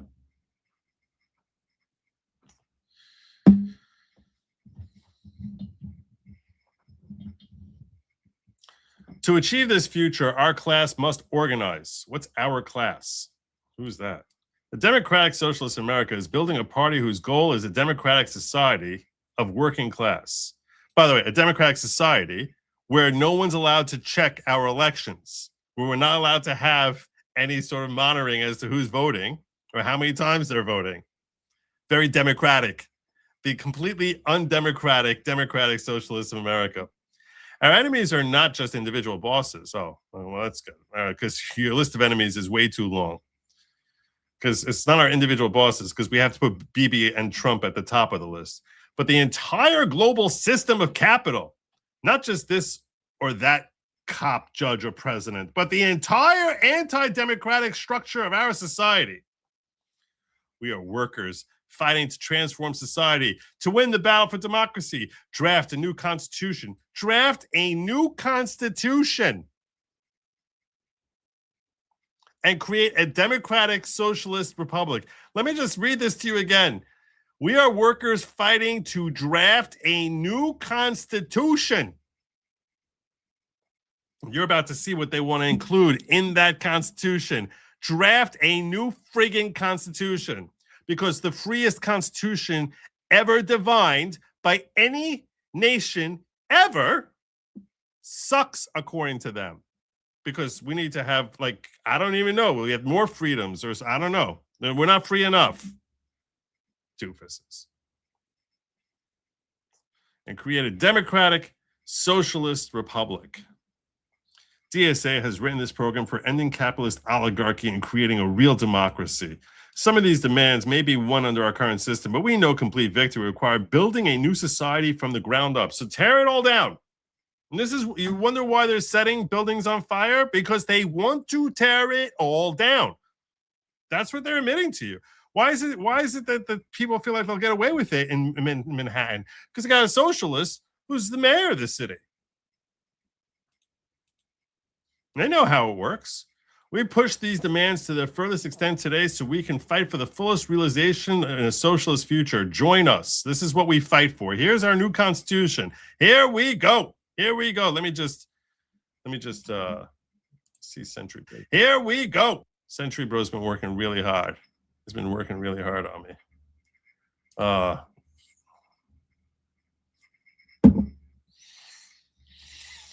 God bless. I'm going to give another horn, Century Bro.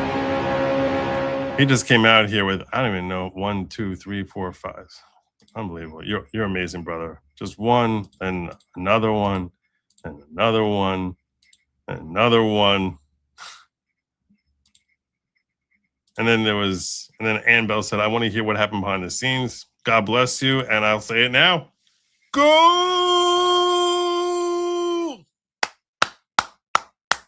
Thank you so much, Century Bro. You're awesome. Really appreciate it. Turner is saying, who's working at the movies at the places where you're running errands? These ideas are from people who can't even imagine working. No, their work is that they're creating this so that they envision themselves as being the head of this. Because if you're the head of this, then you're the pigs in Animal Farm. If you haven't read George Orwell's Animal Farm, then you might not realize that the animals who end up starting the revolution and chasing off one of the pigs who isn't sufficiently revolutionary enough, it's Snowball. But Napoleon and who's the old Major are the ones who basically are the pigs who end up in charge, and they end up living like pigs. In George Orwell's classic literary work. Animal Farm. I'm in Dayton. Is DSA paying for my new roof? Oh, just wait. Just wait. They'll schedule it like 14 years from now on a Tuesday.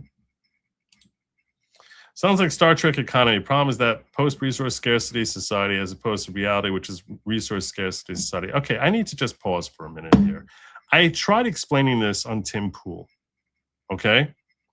I tried explaining this on Tim Pool. One of my own self-criticisms, I haven't really heard, frankly, I've gotten a lot of very generous comments about my appearance on Tim Pool. I will tell you that I was talking to him after the show ended about coming back in the future. And I'll get to in a moment. When I finish this thing on the DSA, I'll get into detail about that. My own personal criticism is that I was trying to talk too fast. I should have talked more slowly and more controlled, less with my hands. That's my own personal criticism of myself. I'm like, I should have done that a little better. But one of the things I was trying to express to Tim and his audience was that if socialism could work, the promise of socialism, the objective of socialism, is a life that would make humans miserable. Socialism cannot work. It is doomed to fail for a myriad of reasons that I can list off, including that it completely, first and foremost, it completely ignores human nature, purposefully ignores human nature. Its entire system is basically created seemingly by individuals who had zero comprehension as to what motivates people to actually do something. So that, combined with the red tape, combined with the absolute power corrupting absolutely, all these different issues, the lack of motivation for innovation, actually discouraging innovation, where innovation actually makes what has always made for society to be better. These are all the reasons that socialism cannot possibly work. Not to mention all the opportunities rife for fraud and for people to take advantage of a socialist system. These are all the flaws, which is why socialism has always failed, will always fail, wherever it is. But if you could build a society where socialism did work. In fact, I'll go one step further. On a small landscape, if you're talking about a community of a couple of hundred people, maybe even 1,000 or 2,000, socialism could work. I'm going to say that again, because you need to understand truth so you can properly refute someone who comes up and starts throwing this crap at you. On a very small scale, it could work.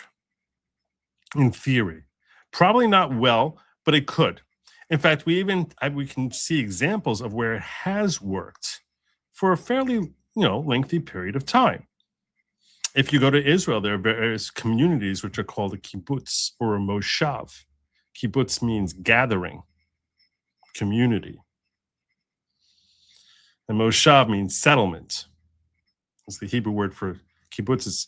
There's similar type of systems which are very, very socialistic. The reason it works there is because you're talking about a community of a couple of thousand people where they have their own doctor and their own mechanic and their own teachers and their own system set out there, and the community is geared towards a particular type of production of a product. For example, in the Golan, the Golan Heights, they make wine. You might have even heard of Golan wine. It's really good wine. And they'll make it on a moshav, which is this type of socialist community. Why does it work there? The reason it works there is A, people can opt out. You're not trapped there, that you're stuck there. So you feel as if I'm willfully part of this system, not that I'm thrust into it. And if it's not working for me, I can leave this system. B, everybody knows everybody. Part of the discouraging elements to socialism is that your labor is forced upon you by someone who does not know you, and saying, we need clothing manufacturers. We need people to work on this part of wine production. We need someone to work in as a car mechanic. You might have zero interest in cars, but we have a real need for someone who's very good at tech. So we're going to thrust you into this area. You have no desire to do tech, but that's what you're going to do. That's what ends up happening in a global socialist situation. This is what we need, and this is what you're going to do. You've shown an aptitude that perhaps you can be good at it. So even if you hate it, you will do that. And in exchange, we're going to give you your allotment of food, clothing, housing, properly train you for your education, and you're going to have the same cubicle that everyone else has. You can perhaps design a little bit different from everyone else. But the reason it works on the go-along is because you feel as if you're part of something greater, and you're working on behalf of someone else who you know and you like, and is part of your community. So you feel as if your efforts are benefiting something. There's a tangible benefit to your work. I'm going to teach this guy's, I'm going to teach John's son in school. And John is going to help out Mary with her, Dr. John is going to help out Mary with her health issues. And Mary is going to make clothing for me. There's an exchange of services. We all know who everyone is. So it's almost like we're just taking money out of the equation, and we're saying, yeah, we're going to value my job as if my job is the same as his job, which is the same as his or her job. And this way, it sort of feels as if I'm not simply doing this because this is what was thrust upon me. I'm choosing to be in this system in a role that I'm happy to do, and I'm servicing and helping people who I know. And I want them to have happy, rewarding lives. That's very different from being forced to work on a computer to develop programs for whatever it is that you need to get done, where you have no idea what the hell is happening with it. And if you have any sort of innovative idea and you're on this moshav or on this kibbutz or whatever socialist little community you're in, and it's not fitting in with their system, you can leave and just start your own business outside of that system.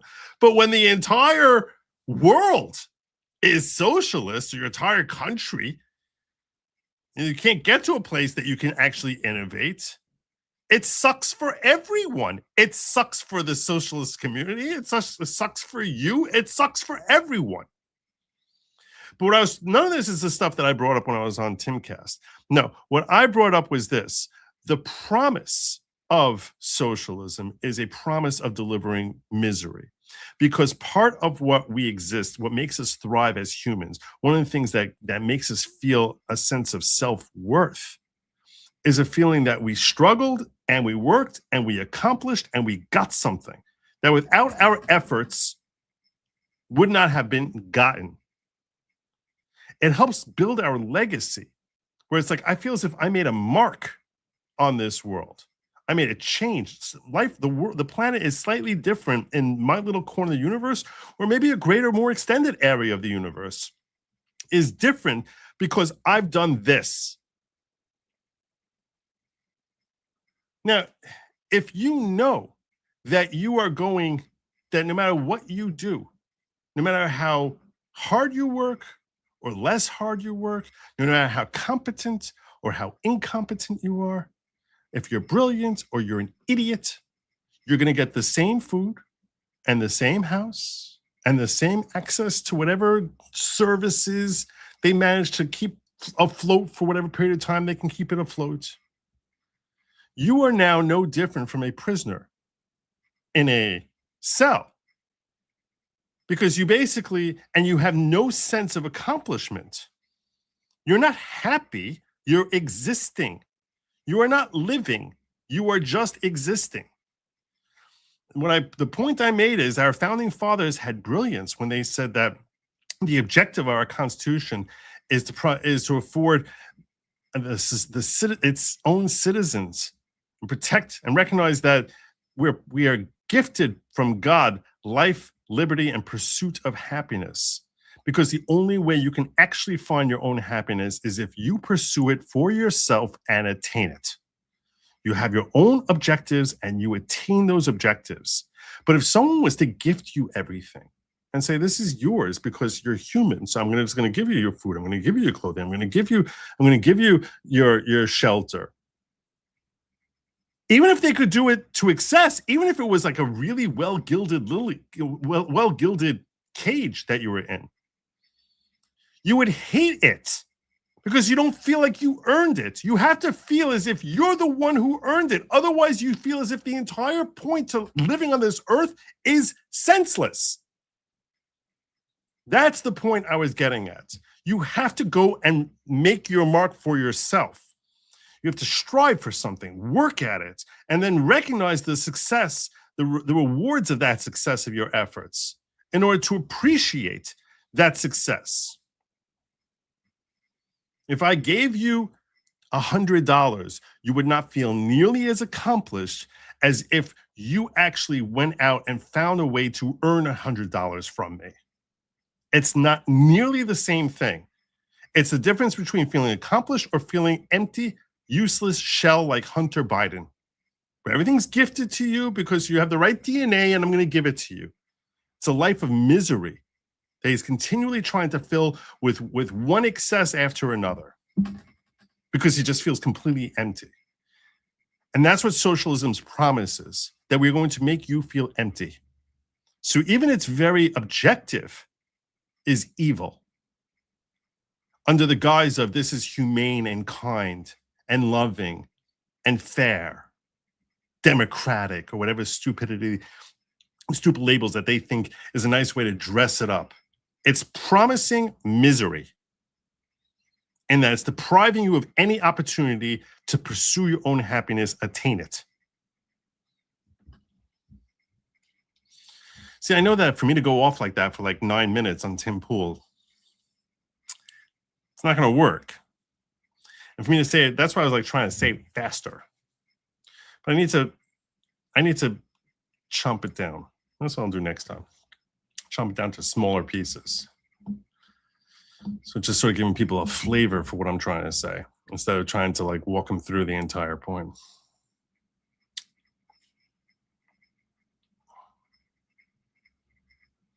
Oh, that's another point. In a small scale, you can kick out the sucky ones. Can't do that in a country. Socialism only works on a small scale where you kick out the lazy ones, like B. Sanders was kicked out. Was he? Bernie Sanders was kicked out. Play Rush Limbaugh's Origin of Thanksgiving, which shows the Pilgrims tried socialism and how it didn't work. I don't know if I've ever heard that. I don't know if I've ever heard that. Resilient says they're kicking Destiny out of Democratic college events. Are they really? Oh, why?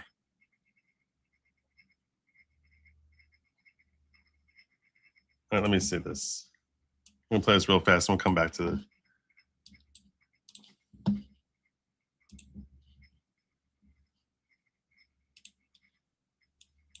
Yeah. Here, give me a second. And last year was... Are you guys selling those shirts? Yes, we are. Nice. Buy them over there then. Yeah, and then I deliver like my thesis and like... Are you Destiny? Yeah. We're not letting you. Well, yeah, I got the national competition. We're not letting you in because we're worried to go talk to Here's in DC. So I've been to DC, like, Because what? We're worried you're going to yell or some shit towards the sun, and we're not going to. I'm sorry. You're going to yell towards her son. First time it's like convention. This stupid little kafia here. A kafia and a tie. What a joke. Yes, I can give you a reason. I'm sorry. How can I not get into the We're college telling you we're Democrats? not going to get it. We're telling you you're not going to get it. Though. For a I guy know who it's doesn't wild. support the Democratic Party or whatever has priority over... I'm not engaging in this conversation. Okay, I understand. Is there anybody ahead of you or anybody above you that I can talk about? Or... I am the national vice president. I am the national vice president. Okay. I'm so important. He's flexing that socialist clout already. I'm the national vice president. There's no one over me. He's such a good socialist. Everyone's equal. I'm the national vice president. Yeah, but she trusts me with everything, so yeah. Love it. Security. Okay.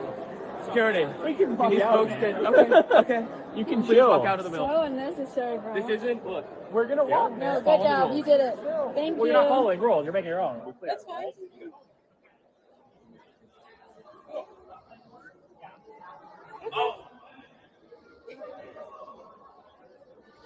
Wah, wah, wah.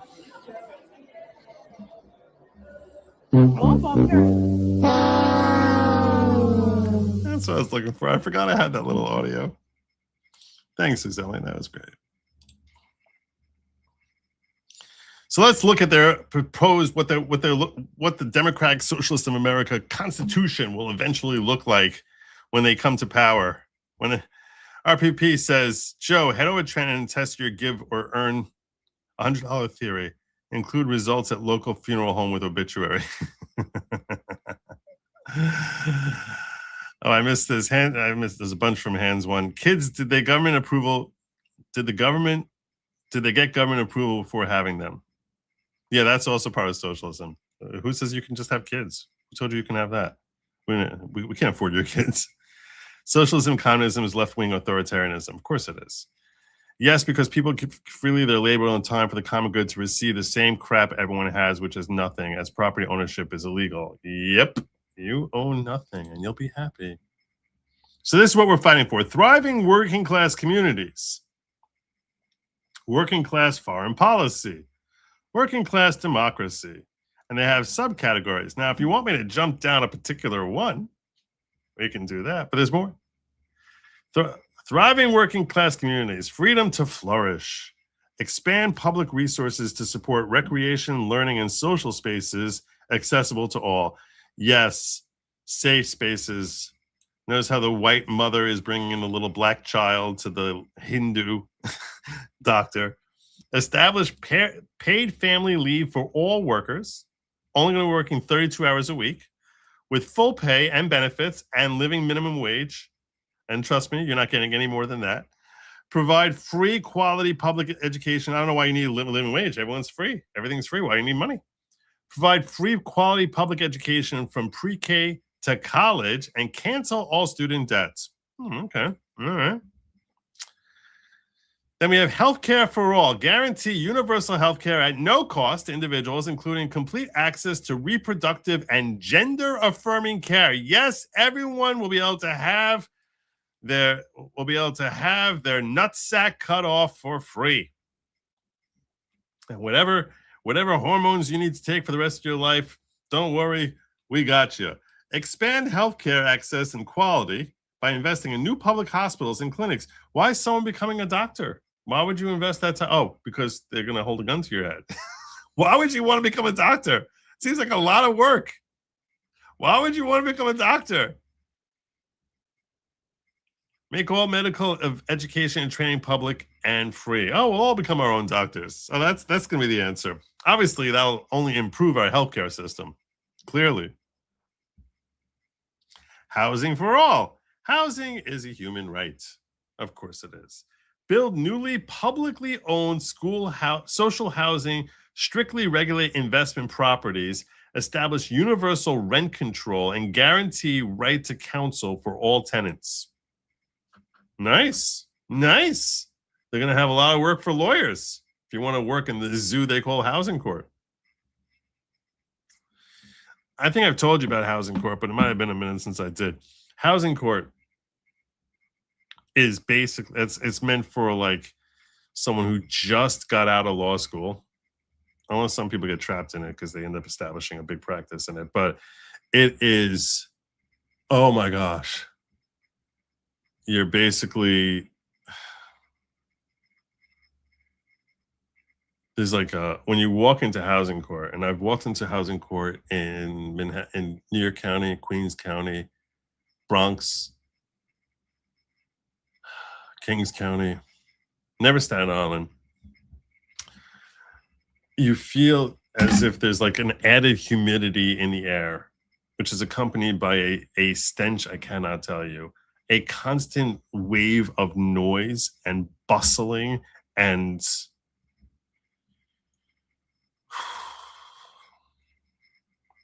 it's been a full generation since I did housing court. But my God.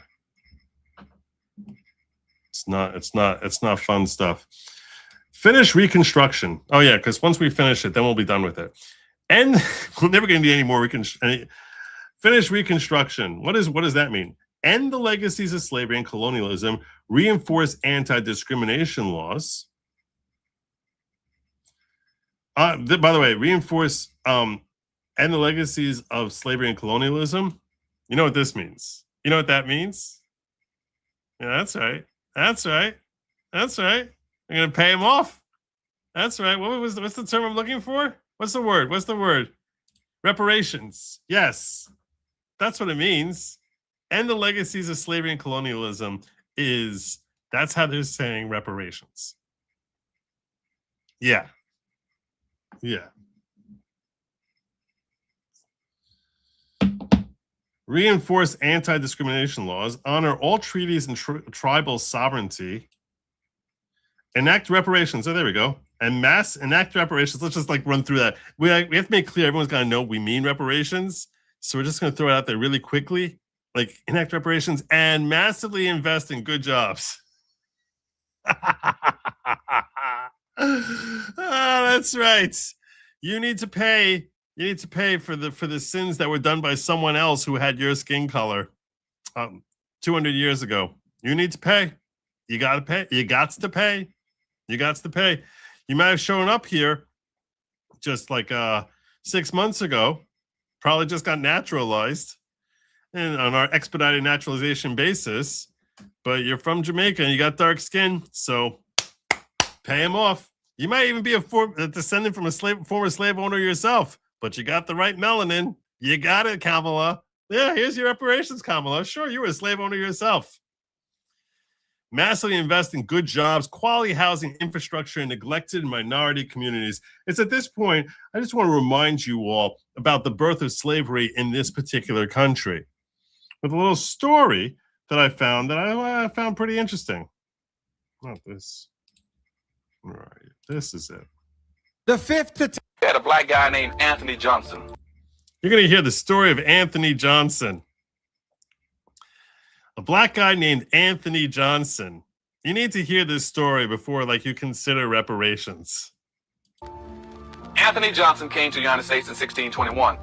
Came in from 1621, right after 1619, the infamous year of 1619. England as a free black. And head rights in those days says anybody coming to the country can get 640 acres free right off the bat. Then plus you can get another 500-600 acres for every slave that you own. He immediately went and had 13 blacks. So within a few years, about 15 years, he was one of the richest blacks in the colonies. Now going up to 1638, he had all kinds of land and a whole bunch of slaves, getting close to about 70, 80 slaves now. In 17 years, he acquired 70 to 80 slaves because they were giving him more land for having more slaves. A white guy went over to one of his plantations, and one of the black slaves there, named John Castor, says, why am I a slave here with this guy? He says he owns me for life. And the white fellow who was a plantation owner also said, look, he doesn't own you for life. Indentured servitude normally runs 5 or 7 years. What are you working for forever? You're only supposed to be here 5 years. What the hell's going on here? What do you mean he's got you for life? This black guy said, I've been working for this black slave plantation owner for almost 27 years. The guy said, well, just run off and leave. Forget about it. You don't have to keep working for him. So the black slave, John Castor, ran off. Anthony Johnson then went to court. And he sued the white plantation owner who had encouraged the black to run off. And the court accepted Anthony Johnson's claim against this black slave, saying that he owned that slave for life. Now, what happened there never had ever happened on the history of the earth with black folk and in this country, where all of a sudden a person laid claims against the individual for the rest of his entire naked life. And it was a black man. And once that court decision was made, whites picked it up. That became the enslavement code, both explicitly and implicitly. And all the states began to enact it then, based on Anthony Johnson's ruling in court that he owns another black person for life.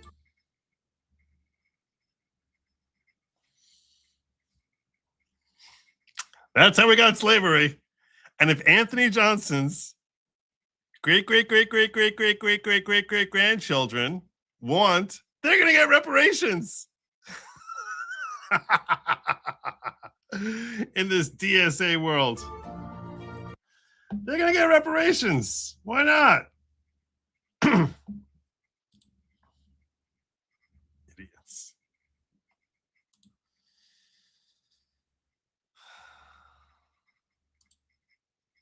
If Republicans hold the House and Senate, you win 550. Awesome. Nice.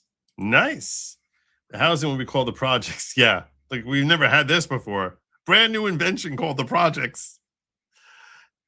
They're going to call the housing Section 8. Will they need a ball, give a ball program? Oh, I don't know. Sounds like.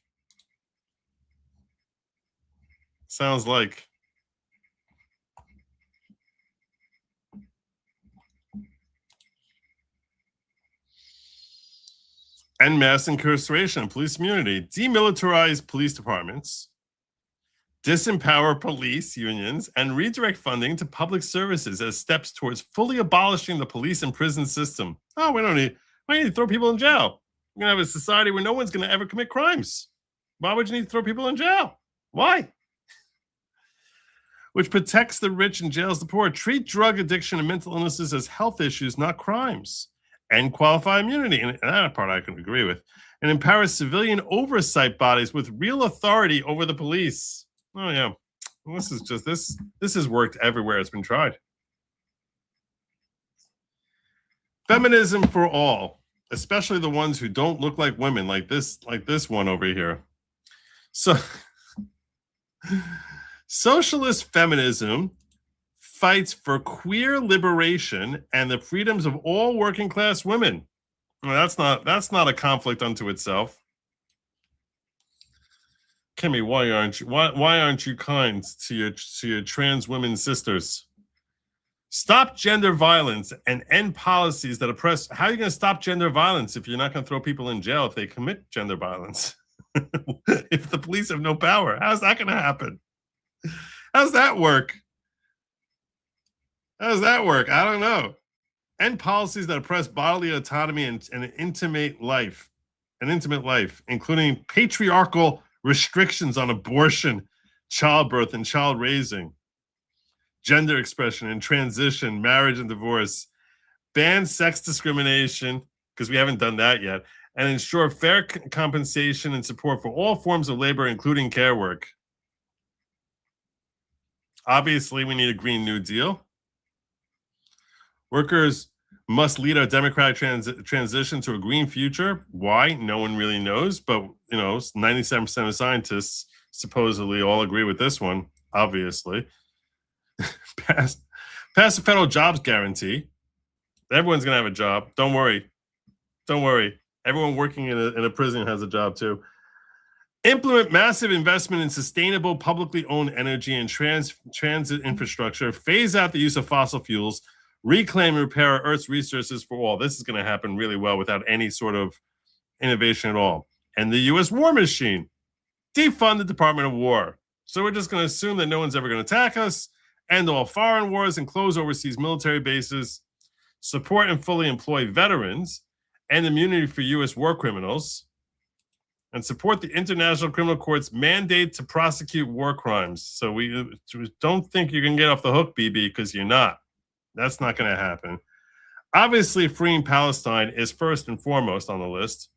Recognize the rights of the Palestinian people, including the right of return, the right to resist military occupation, and the right of self-determination of free Palestine with Jerusalem as its capital, and all military and economic aid to Israel. Prosecute U.S. and Israeli leaders responsible for the genocide in Gaza. Worst genocide ever. The lousiest genocide in history.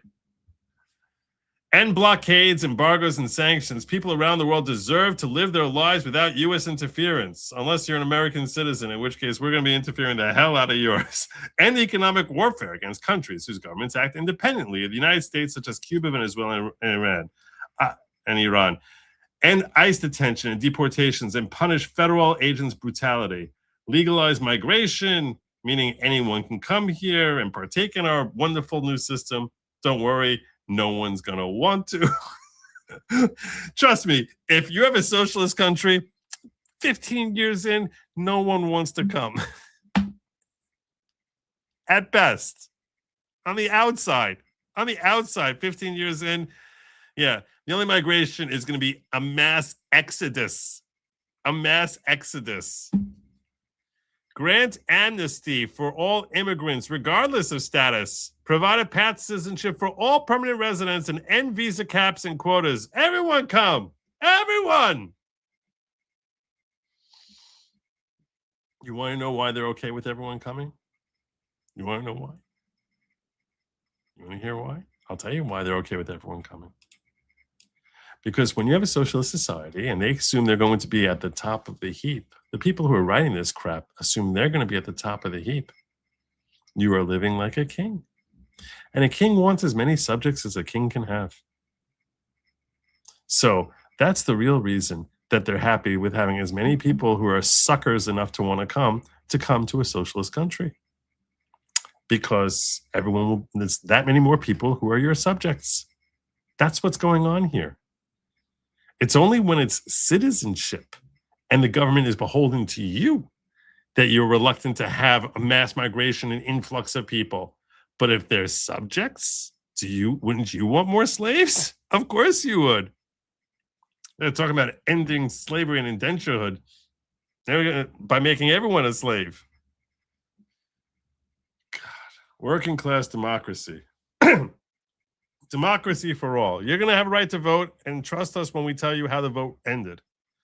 Extend full voting rights to all permanent U.S. residents. Who cares? There's no such thing as a citizen anymore because they're all subjects. Restore the right to vote for incarcerated people and people with criminal convictions. Establish statehood for Washington, D.C. And recognize the right to self-determination of all U.S. territories and colonies. Expand and protect voting rights and end voter suppression, of course. A real democracy, because that's what the Democratic Party has been all about when they instituted Hillary in there. For the working class to govern, we need a new although the truth is these folks were probably very angry about Hillary being instituted. For the working class to govern, we need a new political system, end political corruption and legalize bribery, get rid of lobbyist dark money and Citizen United. That's a Supreme Court decision that they don't like, and publicly finance all elections. Abolish the Electoral College, of course. Of course. Replace the president's Supreme Court with an executive and judiciary chosen by and subordinate to Congress. Oh my God. Because Congress gets so much accomplished. Oh, they get so much accomplished. Replace the president and the Supreme Court with just one big freaking global Congress. Unbelievable. Replace the two-party system with multi-party democracy. Expand the House of Representatives. Implement proportional representation and ranked choice voting in all elections and abolish the Senate. To hell with states. To hell with states. It's going to be just cows will be roaming across our border. The entire country will look like housing court. Economic democracy. Establish public ownership of largest corporations. So we're going to steal the corporations from whoever owns them, and now it belongs to the people. And essential industries to ensure democratic control and accountability to the people, which this just means all corporations will flee America. Enact aggressive wealth taxes on the richest individuals and corporations to spend on public goods and infrastructure. Like I said, this basically means let's chase out anyone who's got any money and send them running for their lives to a different country so that we go broke as quickly as possible. Democracy at work. Empower workers to come together and fight the boss. What boss? Who's going to be a boss? And there's not going to be any companies. The boss is going to be the government. What does that even mean? What does this mean? Protect, expand, and enforce the rights of all workers to form, join, and strike with their unions, regardless of industry. I guess this is in the interim stage. This is how we'll overthrow the evil rich overlords. Support union members who organize reform caucuses, democratize their unions, and take political action. Our program was drafted between the months of April and June 2026 by a committee of DSA members elected through a process established by DSA's 2025 National Convention, which we're not going to tell you how that worked. The program committee including members of DSA's National Political Committee, leaders of national committees, and rank and file members representing the political breadth of our Big Tent organization. We met most weeks to write, discuss, debate, structure, and edit until we submitted our draft to the MPC. The MPC, which they say is the National Political Committee, but I have a feeling that the people who are running it were a bunch of MPCs, to amend, finalize, and approve. The website, artwork, print, layout, and communications, and complete idiocy for workers deserve more were 100% made and designed by us and other DSA members from all over the country. We couldn't be more thrilled to see our collective human labors, born of our comradeship and commitment to our movement and our political home, the Democratic Socialists of America, go out into the world. Solidarity. My God. Tell me how this is any different from just pure socialism, because I can't figure it out. I can't. I don't know what they're talking about. I don't know what the hell they're talking about. This is straight Chairman Mao right here. We already have this in China. I don't even know what they think we need here. What do they think we need? We got this in China. Just curious, is Mayor Mamdani refusing a salary allowing the government of New York to redistribute it? Shockingly, no. Shockingly, no. It's weird to me too. I know I don't get it. I thought for sure he would, Piano Dean, but apparently no. In fact, he actually voted himself a raise. Yeah, go figure. Only one branch of government, no checks and balance. Of course. Why would you want checks and balance? That gets annoying if you're a king. If you're part of the oligarchy of kings, that gets very annoying having checks and balances. Why would you want that? Did you hear the terrorist deportation court signed into law by Clinton 30 years ago and never used? Trump just filled their docket. Heads explode. Dude, I love you, brother. I love you, brother.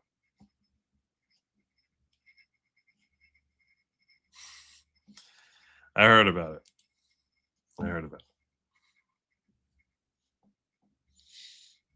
Check the first half hour of the show. I was breaking down exactly what it was. First 45 minutes, I think. I excuse you. Sometimes people can't make it here on time. It happens. But I did spend the first 45 minutes talking about that. Where are we at? Oh, yeah. So we since we hit our goal, one of the things I said I was going to do for y'all was I was going to tell you about my behind-the-scenes trip to Timcast IRL. So let me share that with you. First and foremost, I can't say enough good things about Tim and his staff. They're awesome and amazing and like crazy nice. All of them, without any exception. They take really good care of you. Basically, fly you into Washington, put you up in a hotel, like an hour from DC, and then they pick you up, and they basically Ubered me over to the hotel. And so I flew out at my flight out was like at 10 o'clock in the morning. And I was terrified I was going to oversleep, like really, really afraid of that. So I didn't go to did I go to sleep that on Wednesday night? I don't think I went to sleep. I don't remember going to sleep. I don't think I went to sleep that night. I slept a little bit on the plane, and then I fell asleep in the Uber. And then when I got to the hotel, I told my contact was a guy named Brian. So I literally told Brian, who said he was going to pick me up at 6 o'clock and bring me to the studio.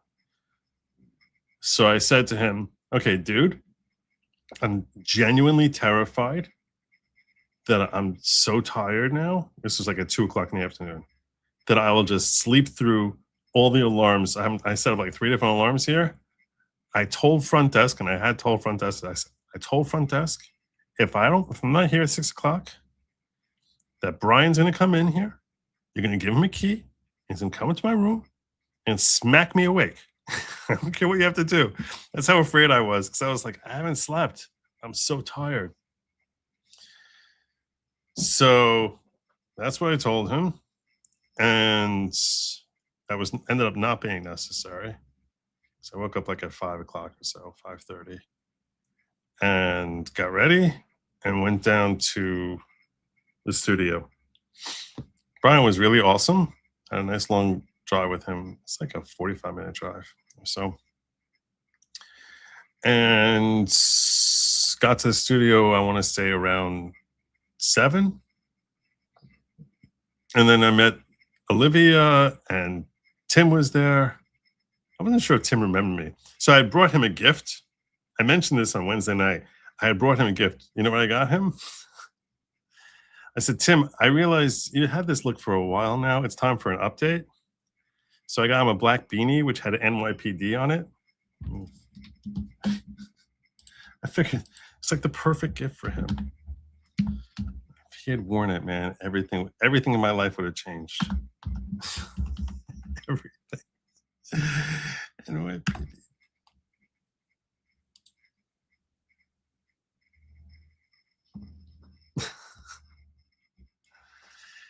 I was like, that's like the perfect. This is like the perfect. I think I got him this. I don't know, it wasn't. It was this one. Yeah. I was like, that is like the perfect gift for Tim Pool, right? Can't do better than that. If you missed the show, he didn't end up wearing it. No. And so, and then I met Phil and I met Ian, and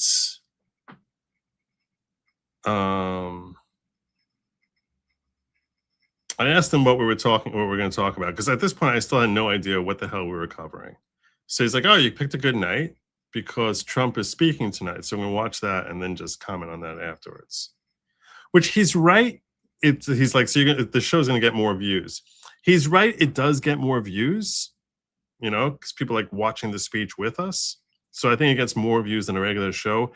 But as far as like being beneficial to like someone who's appearing on that, I don't know if that's actually beneficial, because like I felt like my window of time to like interact and introduce his audience to me was more limited, because it gets swallowed up. Some of the time gets swallowed up by Trump. But I ended up having a lot of time to talk.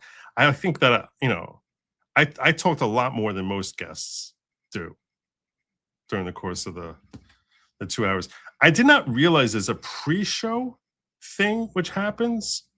So there's like a half-hour show that I was on with Olivia and Phil or whatever. That was like basically like a half-hour Rumble thing that we were talking. And I had no idea what the hell the nature of the conversation was going to be when we went into that. It ended up working out okay. And right before the show went live, so around the walls there, they have like all these different guitars.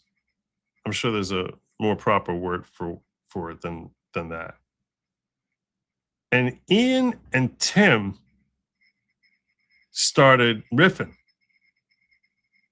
like hardcore riffing and singing like loud, like they were doing like a session for like, I don't know, 3 minutes, like right before we went live. They were like doing a session, like riffing with each other. I gotta tell you, I was shocked at how talented they both are. They both like sing really well, and like I was just like, I don't know what the hell's going on here. I don't know what's happening. I was very impressed. I was like, damn. I was like, when I went there for the culture war thing a year ago, I saw the guitars along the wall and stuff. They have like different set up there. These guys, different awards on the wall, not on camera. You can't see them on camera. It's sort of like hidden off camera because they have built into the wall. Basically, you're sitting at a big giant table. You've never been this. Let me describe. Okay, when you go in there, first of all, his studio is like a skater park. There's a whole skater thing outside. Inside, there's a whole skater thing where basically there's like a 30-foot drop that goes into like this whole skater. It looks like a skater park. In fact, when I went there a year ago, they made me sign a waiver, even though I had absolutely no plan of ever setting foot on that thing. But their legal told them that you have to sign a waiver. I also remember that they told me that because that their insurance doesn't allow me to vape, so I wasn't able to vape there. And at a certain point during the course of the show, I was really jonesing hard. But yeah, so I was very impressed with the when they started riffing together. It was like it's something they obviously do fairly frequently because they were like harmonizing with each other, singing a song I never heard before, but it was like a good song. I was like, I don't know what's happening. I was so tempted I really wanted to record it. Like I really, really wanted to record it. I can't tell you how badly I want to record it. I was dying to record it. And I was just like, it feels invasive. You know what I'm saying? Like it's like they're being themselves and just like whatever, just doing their thing. And I was like, I could see them feeling as if like, because, he's a fairly well-known guy, Tim Pool, as is Ian. So like, if they go off key or whatever, like, I just felt as if like, it's wrong. It's a wrong thing to do. So even though I was really dying to record it, I thought that it was like the wrong thing to do. But anyway, so the desk is basically the desk. They have a big giant table. You can't really tell this from the angles of the other thing, from the angles when you're watching his show. But basically, they have a big giant table. In the center of the table, he has this thing you can't see on camera. It's like basically this little flying spaceship. What I mean is it's basically like this little platform thing, and hovering above it is this spinning spaceship, which is obviously, I don't know, it's magnetic or whatever it is, but it's basically like this little spinning spaceship that's going on the entire time, which always, it's very hard for me to like not stare at it when I'm sitting there. And yeah, they were all, why am I blanking on the name of the woman who was sitting next to me also? Libby, that was her name, right? Libby? So, no, I don't mean Libby. There's a half-hour thing that I did with Phil and Olivia, which they said this is for Rumble, just for Rumble, before the show. There's another post-show that's just for Rumble also. Oh, also, one of the things that was very cool is before the show, so I met Carter. I don't remember his last name, something with a B, I think. He's the guy who basically is running the production. Every once in a while, he'll like say something, but like I think his total talk time on a given show is less than 60 seconds. Like he might have some comment, but he doesn't really talk very much at all. But you might see this guy, he's a blonde-haired guy with like, cool hair, glasses. Carter Banks. Yes, that's it. Carter Banks. So he was telling me that he's a big fan of my show and that he's a big fan of my show. And I was like, cool, maybe you can like redirect your audience over to me, because that would actually be like really awesome. And I have like a night light. Like he said, I've done that a few times. I said, I know, and I really appreciate it. I want that to be a more frequent thing. That should be like a thing. Where are people going to go? If not, where are you sending them? Like, why let them go off into the void? Send them on over here. That'd be like amazing. So he was saying he'd try to do that. I was very upset with myself that I didn't start at 10 o'clock tonight, because I think I need to start at 10. This way he has somewhere. I have to set the show up and have it really starting at 10. And this way it'll be a more natural feed. So I'm going to try very hard to make sure I'm starting my show at 10 o'clock. But anyway, so I was describing the room there. So it's a big giant room. When you come upstairs from like the skater park, you come into like it's basically like a big giant warehouse. You walk up this long flight of stairs to the second floor. And he has this like living room type of setup with a bunch of couches and a bar, and that's where he's hanging out pre-show. And then you go into like another room there where they have this big giant studio. The studio is basically it's like a big long table, and with like these big, with each of us got our own, comfortable chair, like one of those Boston chairs, and your mic, which they keep telling you, make sure the mic is like very close to your mouth. Like it's like this is how I was the entire. That's how close they wanted me. Like, and they need to keep everyone the same levels. So I remember when I was in Culture War, like Tim kept reminding me, like he kept like motioning to me, like, like touching his, like the mic. So yeah, so I was much more conscious about it this time than I was last time. So much so that when I was talking with my hands at one point, I actually ended up hitting my mic. I don't know if you probably saw that.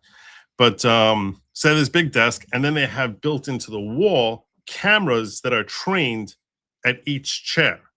So this enables them to like have a group shot where they have like the different boxes for each of us, or to zero in on one particular speaker, where they basically have, this is camera 1, camera 2, camera 3, camera 4, and basically to jump from one camera to another, which it seems like, I'm pretty sure Carter, who's sitting at the end of the table and has a camera on him also, that he's the one who's basically orchestrating where the cameras are shooting around. It's a very professional setup. Really. It's a very professional setup. So when I'm sitting on one, so Libby was sitting to my right. She's sitting on one end of the table. And Carter's on the opposite end of the table. And there's got to be at least 15 feet between them. Because the next chair over from me is a good 5 feet away, 6 feet away. That's where Ian was sitting to my left.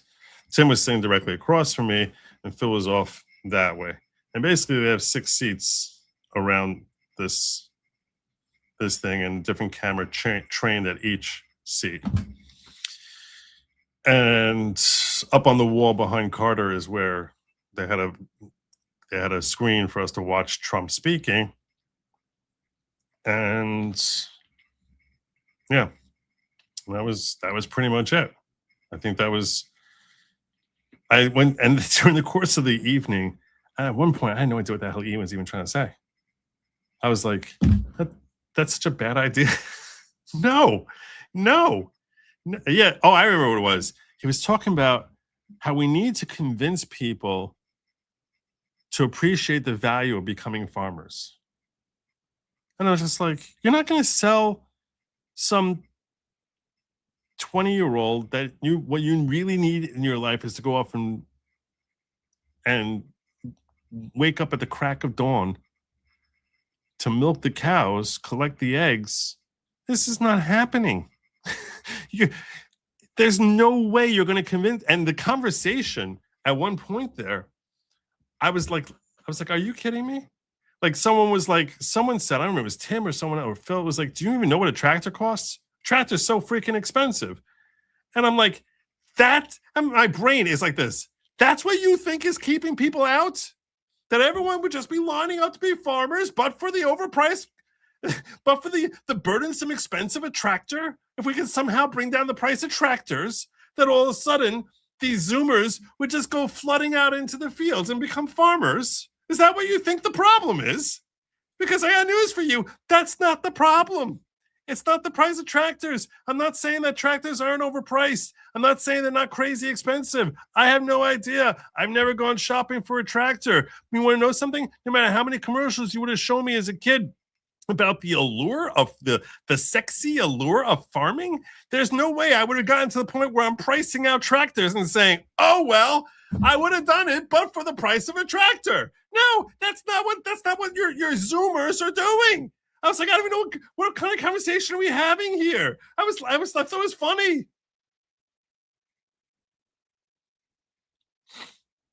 And I was like, there's a real nobility to farming. I understand it. I'm not knocking it. Quite the contrary. America's farmland is a massive part of the strength of American dominance throughout the world.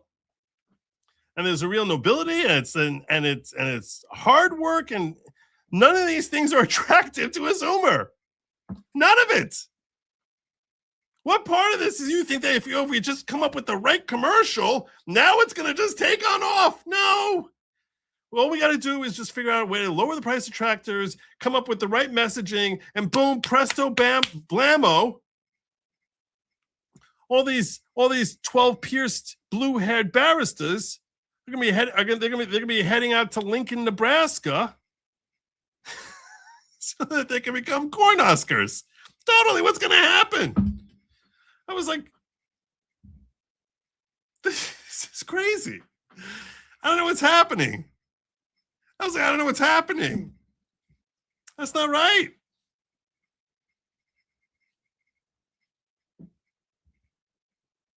God. I don't understand it. I was like, I don't understand. I don't understand. I was like, at a certain point, I was like, I don't understand anything about this conversation that we're having here. None of this. None of this. And they're gonna stop making they're just gonna like say like, oh yeah, I was a gender studies major, but now I'm raising turnips. Totally. I'm out there just weeding and pulling away.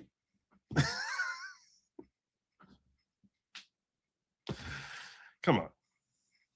I don't think that's it. I don't think that's gonna work. It's just my gut says this. We could come up with a better plan than whatever that was. Whatever that was. And again, I really like Ian. He's not stupid. He's a very smart guy, actually. He's very smart. But that idea, I was just like, I don't know what's happening here.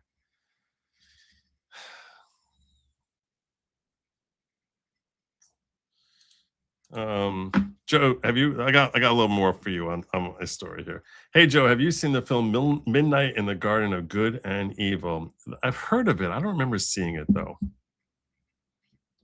What was it about? Give me a second here.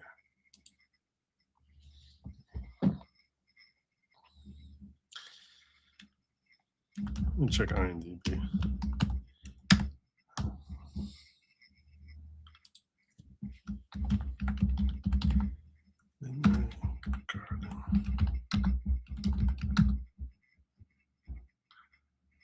John Cusack and Kevin Spacey?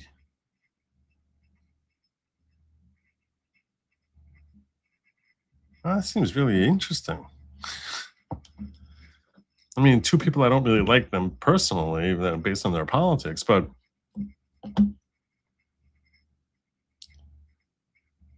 a New York reporter covers a murder trial involving a wealthy antiques dealer in Savannah, Georgia. That does seem interesting. I would play the trailer, but I got really hit hard for playing like 20 seconds of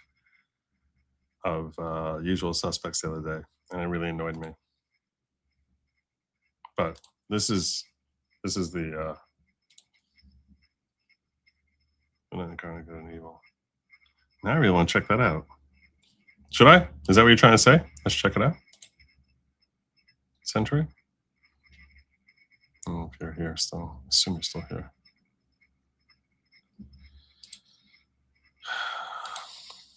Workers want more equals workers of the world unite. Yes, of course that's what it means. Curious why they have Ian. Can you enlighten me? Oh, for sure. A, he's intelligent. B, he's entertaining. C, you have a lot better conversation when you're not talking to someone when you have a voice that's different. That's an important part of the equation.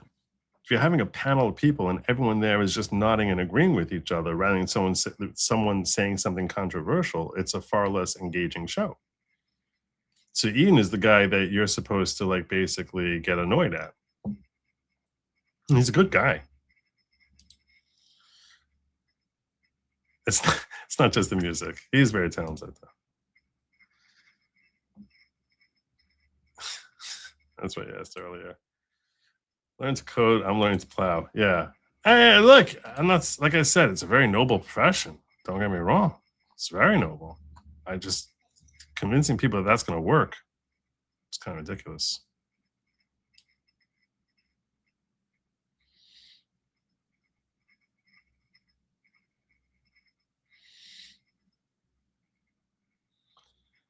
Did I miss this? Okay, no, okay. Now, let me continue.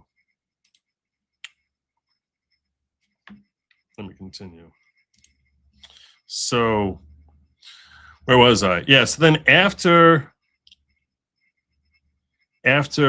we finished the main show, which was like 2 hours, so then we had an after show that ran from like 10 to 11, which is also over on Rumble. And Tim was not on the first show. The first show actually had a guy named Josh, who apparently was leaving. It was his last episode. He was going off to, he's got some other gig that he's transitioning over to. So they're having drinks and wishing him well on his journeys. But it was Olivia. Let me see if I can find it. So, see if I can find it. It might be members only.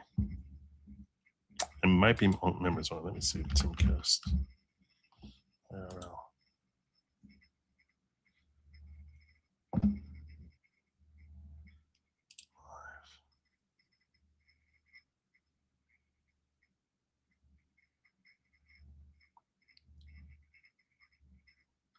Maybe it's not on Timcast. Where is it?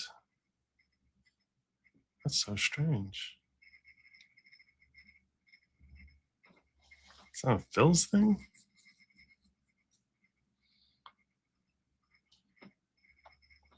So I'm looking at it over here. And I'm seeing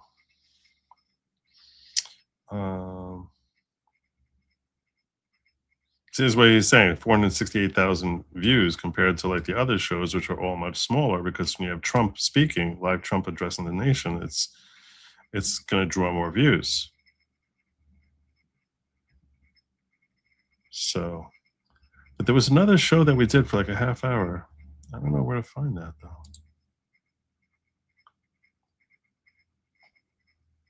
Maybe it's not on Timcast. Maybe it's on something else. Let's see if I can find. What was the guy's? I always forget Phil's last name. Phil, someone with an L. Leviton.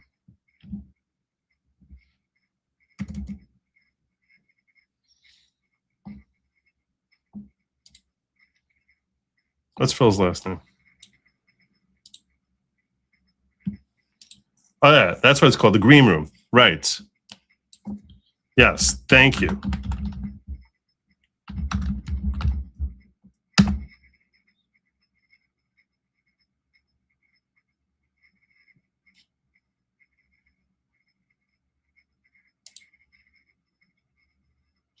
No.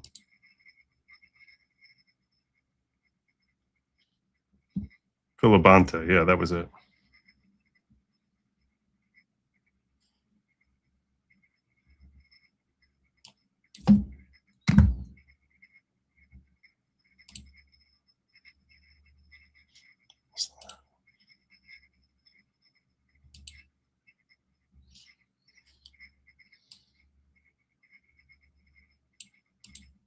It's one word?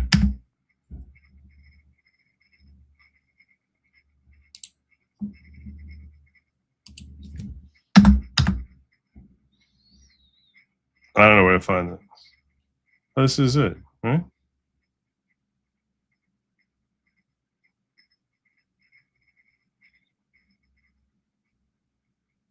It's 5 days ago, 5 hours ago, 20 days ago. It's part of Timcast IRL. Oh, here it is. See? Oh, that's what I forgot. I forgot even what I was talking to them about.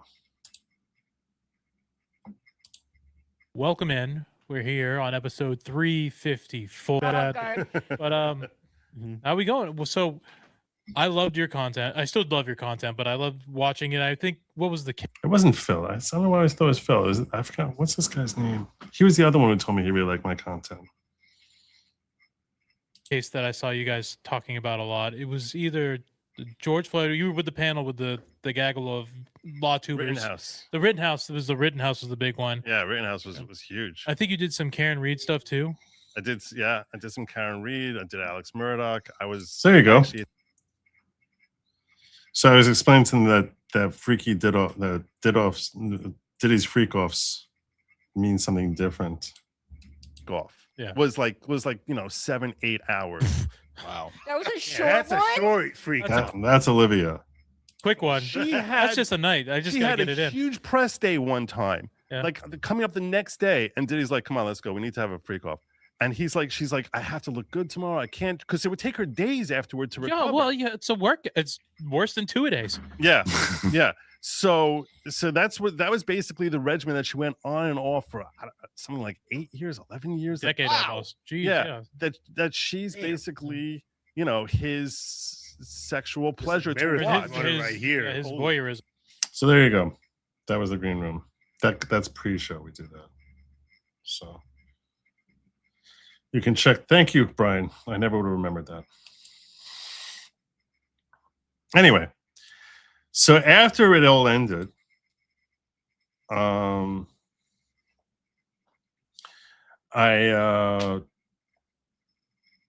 asked him, so how do I get back here? That's what I was asking him after the whole thing ended. That's what I asked Tim Pool. I said, how do I get back here? What I noticed, I'm looking at this, by the way, when you see this, the baseball hat on this thing gives a very bad shadow, like a much worse shadow. I have a light coming out from underneath here. But like it gives me a much worse shadow because it's coming down from above. I don't have a light coming up. I need a light coming up at me. So, like, I look pale. Like, I don't like the coloring that I have in this thing. Anyhow, you really can't tell watching Tim Pool just how pretty I am. It's very frustrating to me. But what am I gonna do? So I asked him, how do I get back here? And he goes, what do you mean? So I said, I want to come back. He goes, you can come whenever you want. So it's like, what? He goes, you live in the area? So he's like, no. He goes, you can come. You tell me you want to come. That chair there, he points to Libby's chair. I will let you sit in that chair anytime you want to come. You can come every day of the week. You can come sit in that chair. It's like, really? It's like, yeah. Because that chair, I'm not flying you in. That you have to like come on your own. Because the chair you're in is like what you were in tonight is like for guests. So he has like a guest that he has coming for an episode. And it's a separate, and you can understand what he's saying makes a lot of sense. So if you want to sit on the panel, it's like, whenever you want to come. But he goes, that's like on, if you're in the area or something like that, you want to come for a show, come on in. But he's like, as far as, he goes, we have a whole separate thing worked out for guests. Because when I'm doing the math, as far as how much they must be spending for a guest, it probably, it's probably averaging like a couple of, if you just do the flights and the hotel and the Uber, you gotta be talking $1,500, $2,000 per guest per show, right? I mean, that's what they're spending on you. So it's not cheap. He's investing in his guests. So it just, if you do the economics on it, so he's like, you want to come back as a guest, so he basically is like same booking person you talked to last time, just reach out and come back like in 6 weeks or so. So I do think I'm going to be going back there, God willing. I haven't booked yet, but I do think I'm going to be going back. But he basically told me if I'm ever in town, I can just, reach out and stop on in.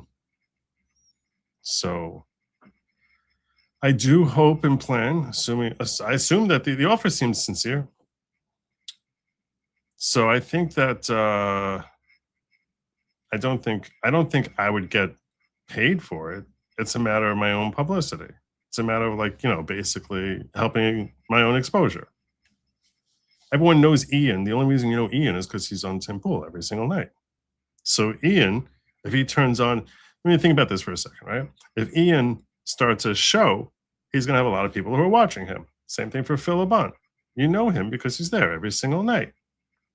So, like, if I didn't have a family to support, if I didn't have to worry about that, if I had some sort of patron who said, hey, Joe, I really want you to have more exposure.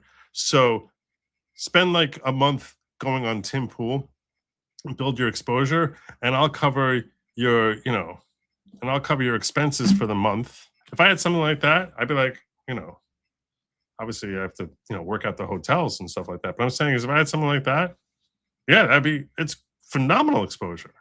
It's great. Because all of a sudden you're now a face that people recognize. People recognize your face. They start learning your name. The NYPD hat gets branded.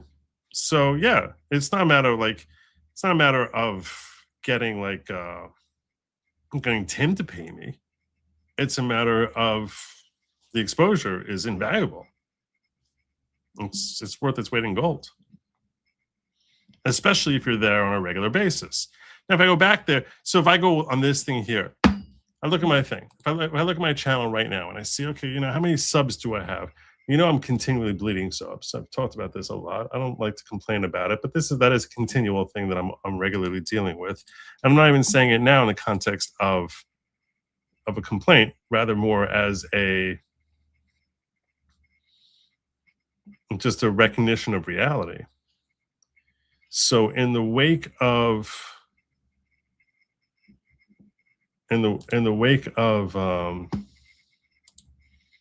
going on Tim Pool, it's like the first time in forever I see a bump.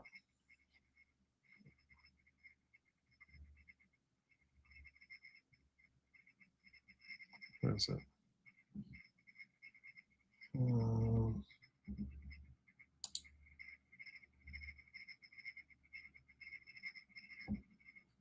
I'll share it with you. You can see it.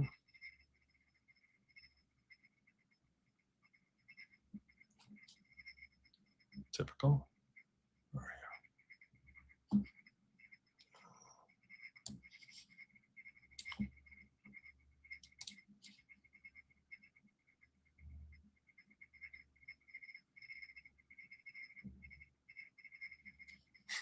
So stupid. So stupid. So yeah, we're going on a show and I have basically going up 65. I mean, it's a continual bleed. It's a continual bleed. Just a continual night by night, whatever. So yeah, if I go on his show and I do that on a regular basis, I should expect to see this start going up. And it only goes, and it probably goes up far more if people start, really learning your name rather than just being there once. So that's what it is.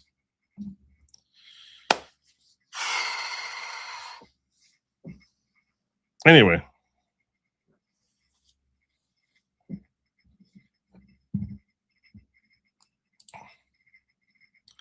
Oh, dude, you're awesome. You're awesome. No one needs to apologize to me. I'm simply talking to you about reality of of going on Tim Pool. So yeah, I'll reach out to his booking agent and try to set something up to go back there in 6 weeks or so. And that's what he said is if I want to take the guest chair, he said I can do that every 6 weeks or so. But if I want to come in and sit on the end of the table where Libby sits and basically, just join the conversation with him, he said I'm welcome to do that anytime. That's as much as I can. That's the nicest compliment that Tim Pool could possibly give me. Telling me that I can come back whenever I want. That's the nicest compliment that's imaginable. So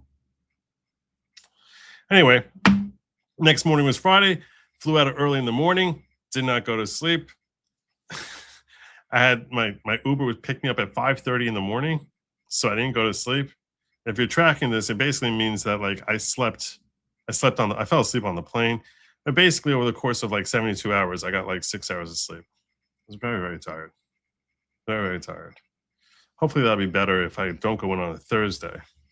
I go in early in the week and I won't have to worry about getting back in time for Shabbos. That'd be better. So that's the story. But they're really, really awesome. I don't have a single complaint. Quite the contrary. I was very impressed with how professional they are, how nice they are, and having that guy over there telling me how he's a big fan, and Carter telling me he's a big fan. That just that was very nice. Everything about it. Tim was really nice. Everyone. Ian seemed to be like really like respecting. Like when I was walking him through, like when I was talking to him, explaining to him like the filibuster. He was like very engaged. This is part of what makes Ian like good. I know that, Richard, you was telling me how you can't stand Ian. When I'm explaining to him how the sausage is made in the Senate, like what a filibuster is and invoking cloture and all these different steps as to when you need 60 and 66 and the role of the parliamentarian, he's sitting there watching me and like absorbing. And he's like learning, like he genuinely wants to know. That's why I say he's not your leftist. He's a good guy who just basically is trying to learn. He's a smart guy also. He seemed to really understand everything I was telling him. So there you go.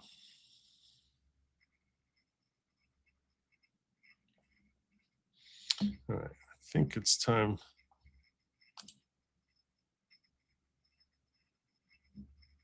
You guys guess someone like Ron Perlman? I think you mean Ron Coleman, probably. You probably mean Ron Coleman. This still is the flight. Flying back and forth from me to DC, it's $500. In the hotel, they're spending a couple $100 a night. So you got the Ubers. It adds up quickly. It adds up very quickly. So, and and then there's the opportunity cost, which is I'm not earning anything when I'm on his show. So I have to like basically, not earn because I'm investing. And obviously that's an investment toward the future, but these are all part of the balance of trying to figure out like what to do to like, increase my reach. Anyhow, I think I'm going to land my plane here. We're going to call this 3 hours. I know I'm at 2:56. We're going to call it 3 hours. So, yeah. I thank you all for joining me. Let me make sure I didn't miss anything over here. Wait a second.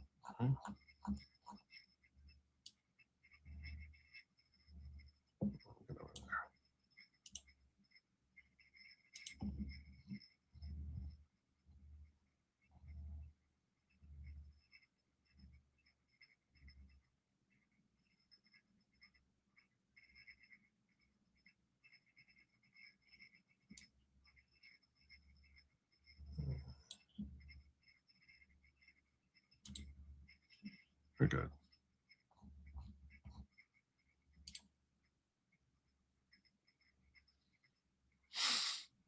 All right. I will tell you this. I'll tell you one more thing. Since I'm not being ignorant. I saw a clip of Charlie Kirk where some leftist asked him if he knows what critical race theory is, or he just talks down about it. He's like, do you even know what critical race theory is? And he spent like a full 2 minutes listing off all the creators of critical race theory and, the different theories behind different forms of critical race theory and the essential tenets. And he's going on and on. And I was so blown away by the level of knowledge at his fingertips that I was inspired by it. I really was.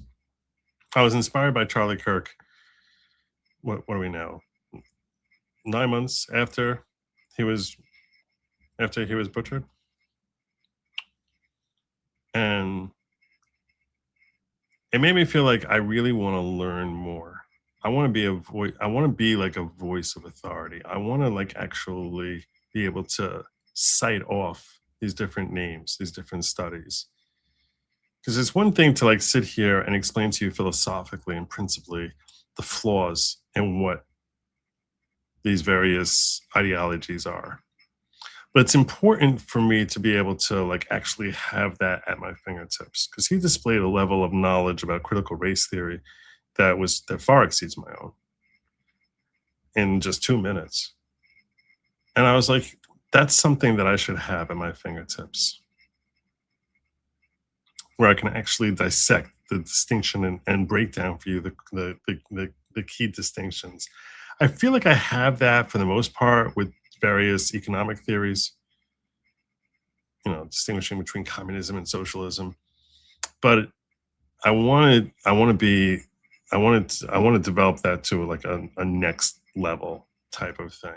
So that way, if you have a question, you want me to like dissect it for you, I can actually just rattle off for you all of the flaws. Because if you don't know what it is that they're saying, this is one of the reasons I wanted to look at democratic socialism with you, because I want to know what is the distinction between democratic socialism and socialism. I'll tell you this: the difference that they would say, what they would cite, the key distinction, is instead of it being the leaders of the revolution, that these are democratically elected leaders. That's what they would say. That the leaders who are sitting there would all be people you vote for. So what could possibly be wrong? That's what AOC would say to you. That's what Bernie Sanders would say to you. No. It's not socialism. It's democratic socialism, because you're choosing who's implementing these things. That's what they would say. But that doesn't mean we wouldn't have all the ills of socialism, first and foremost. And what they're implementing sucks and is contrary to how the human mind and the human being operates.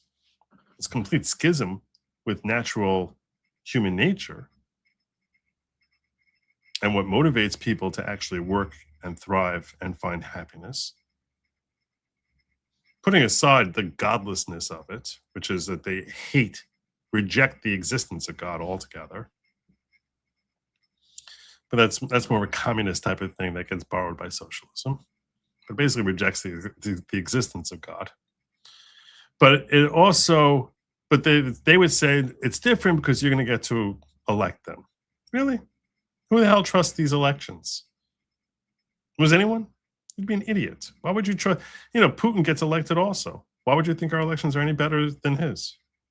Xi gets elected too, 10-year periods. Why would you think their elections are any better than theirs?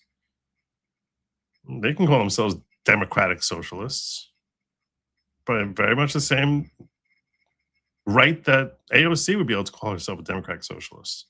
They pretend that our elections are better, but why would anyone believe such a thing? Particularly when they fight so hard against having integrity and transparency of integrity in our elections. Trust us that this is how the vote came out. When we see weird spikes and things flipping and ballots changing and all sorts of other nonsense. So even the one tiny little distinction that they think makes this all of a sudden now kosher, all of a sudden now something that's a blessing, rather than the nightmarish hell that anyone who's ever lived under socialism would so aptly describe it as being. Even that little tiny blip doesn't exist in any meaningful form that's any different from Russia or China. So anyhow, that's my thoughts on all that. So now you understand what democratic socialism is. It's basically what you thought it was. It's socialism with reparations. In that sense, it's like the worst form of socialism anyone's ever tried. It's not just socialism, it's socialism with reparations. No one's tried doing that before, but we're going to do it. That's where we're going.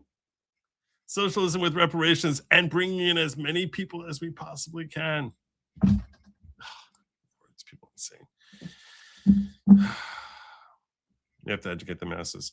I thank you all for joining me. God willing, I will be back here tomorrow evening. I have a surprise for you also. My one surprise for you is, you might love it, might hate. You might be happy about this, might be upset about it. I don't know. I think there's going to be mixed reactions to that. Just share with you that Sin is going to be joining me tomorrow. I'm not going to be having a show on Wednesday, so Sin will be joining me tomorrow. So, yeah, for whatever that's worth. I know some of you will be really happy. I know some of you less so. I know some of you less so, but yes, Sin's supposed to be joining me tomorrow. And on Thursday, I'll probably be starting late because Wednesday evening is a Jewish fast day. We're not allowed to work. I'm not eating, and it's a time of mourning. So, but the fast day will end like 9 o'clock. So I'm probably gonna end up having a very late show on Thursday. But I will be here, God willing, tomorrow evening with Sin. I look forward to seeing you all at that time. Until then, I thank you all for joining me. I'm going to remind you that lab meat was never meant for you. It's meant for they, them, and do not eat the bugs. Just don't do it. Good night. Godspeed.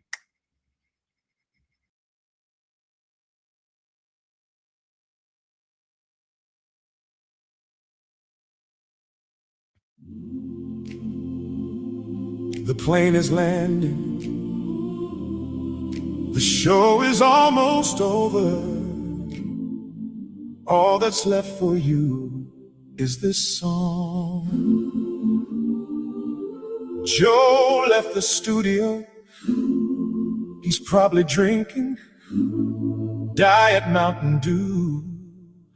Maybe he's watching funny videos on YouTube, or playing chess, or doing Jewy things Jews do. We hope you had fun, and maybe you learned something. You hit like and you subscribe.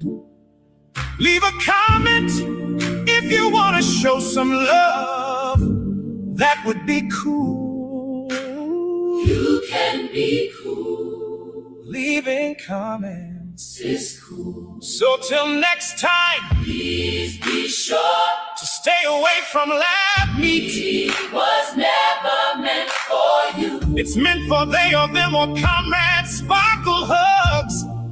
And most importantly, do not eat Z-bugs. Good night and Godspeed. No way. Good night and Godspeed.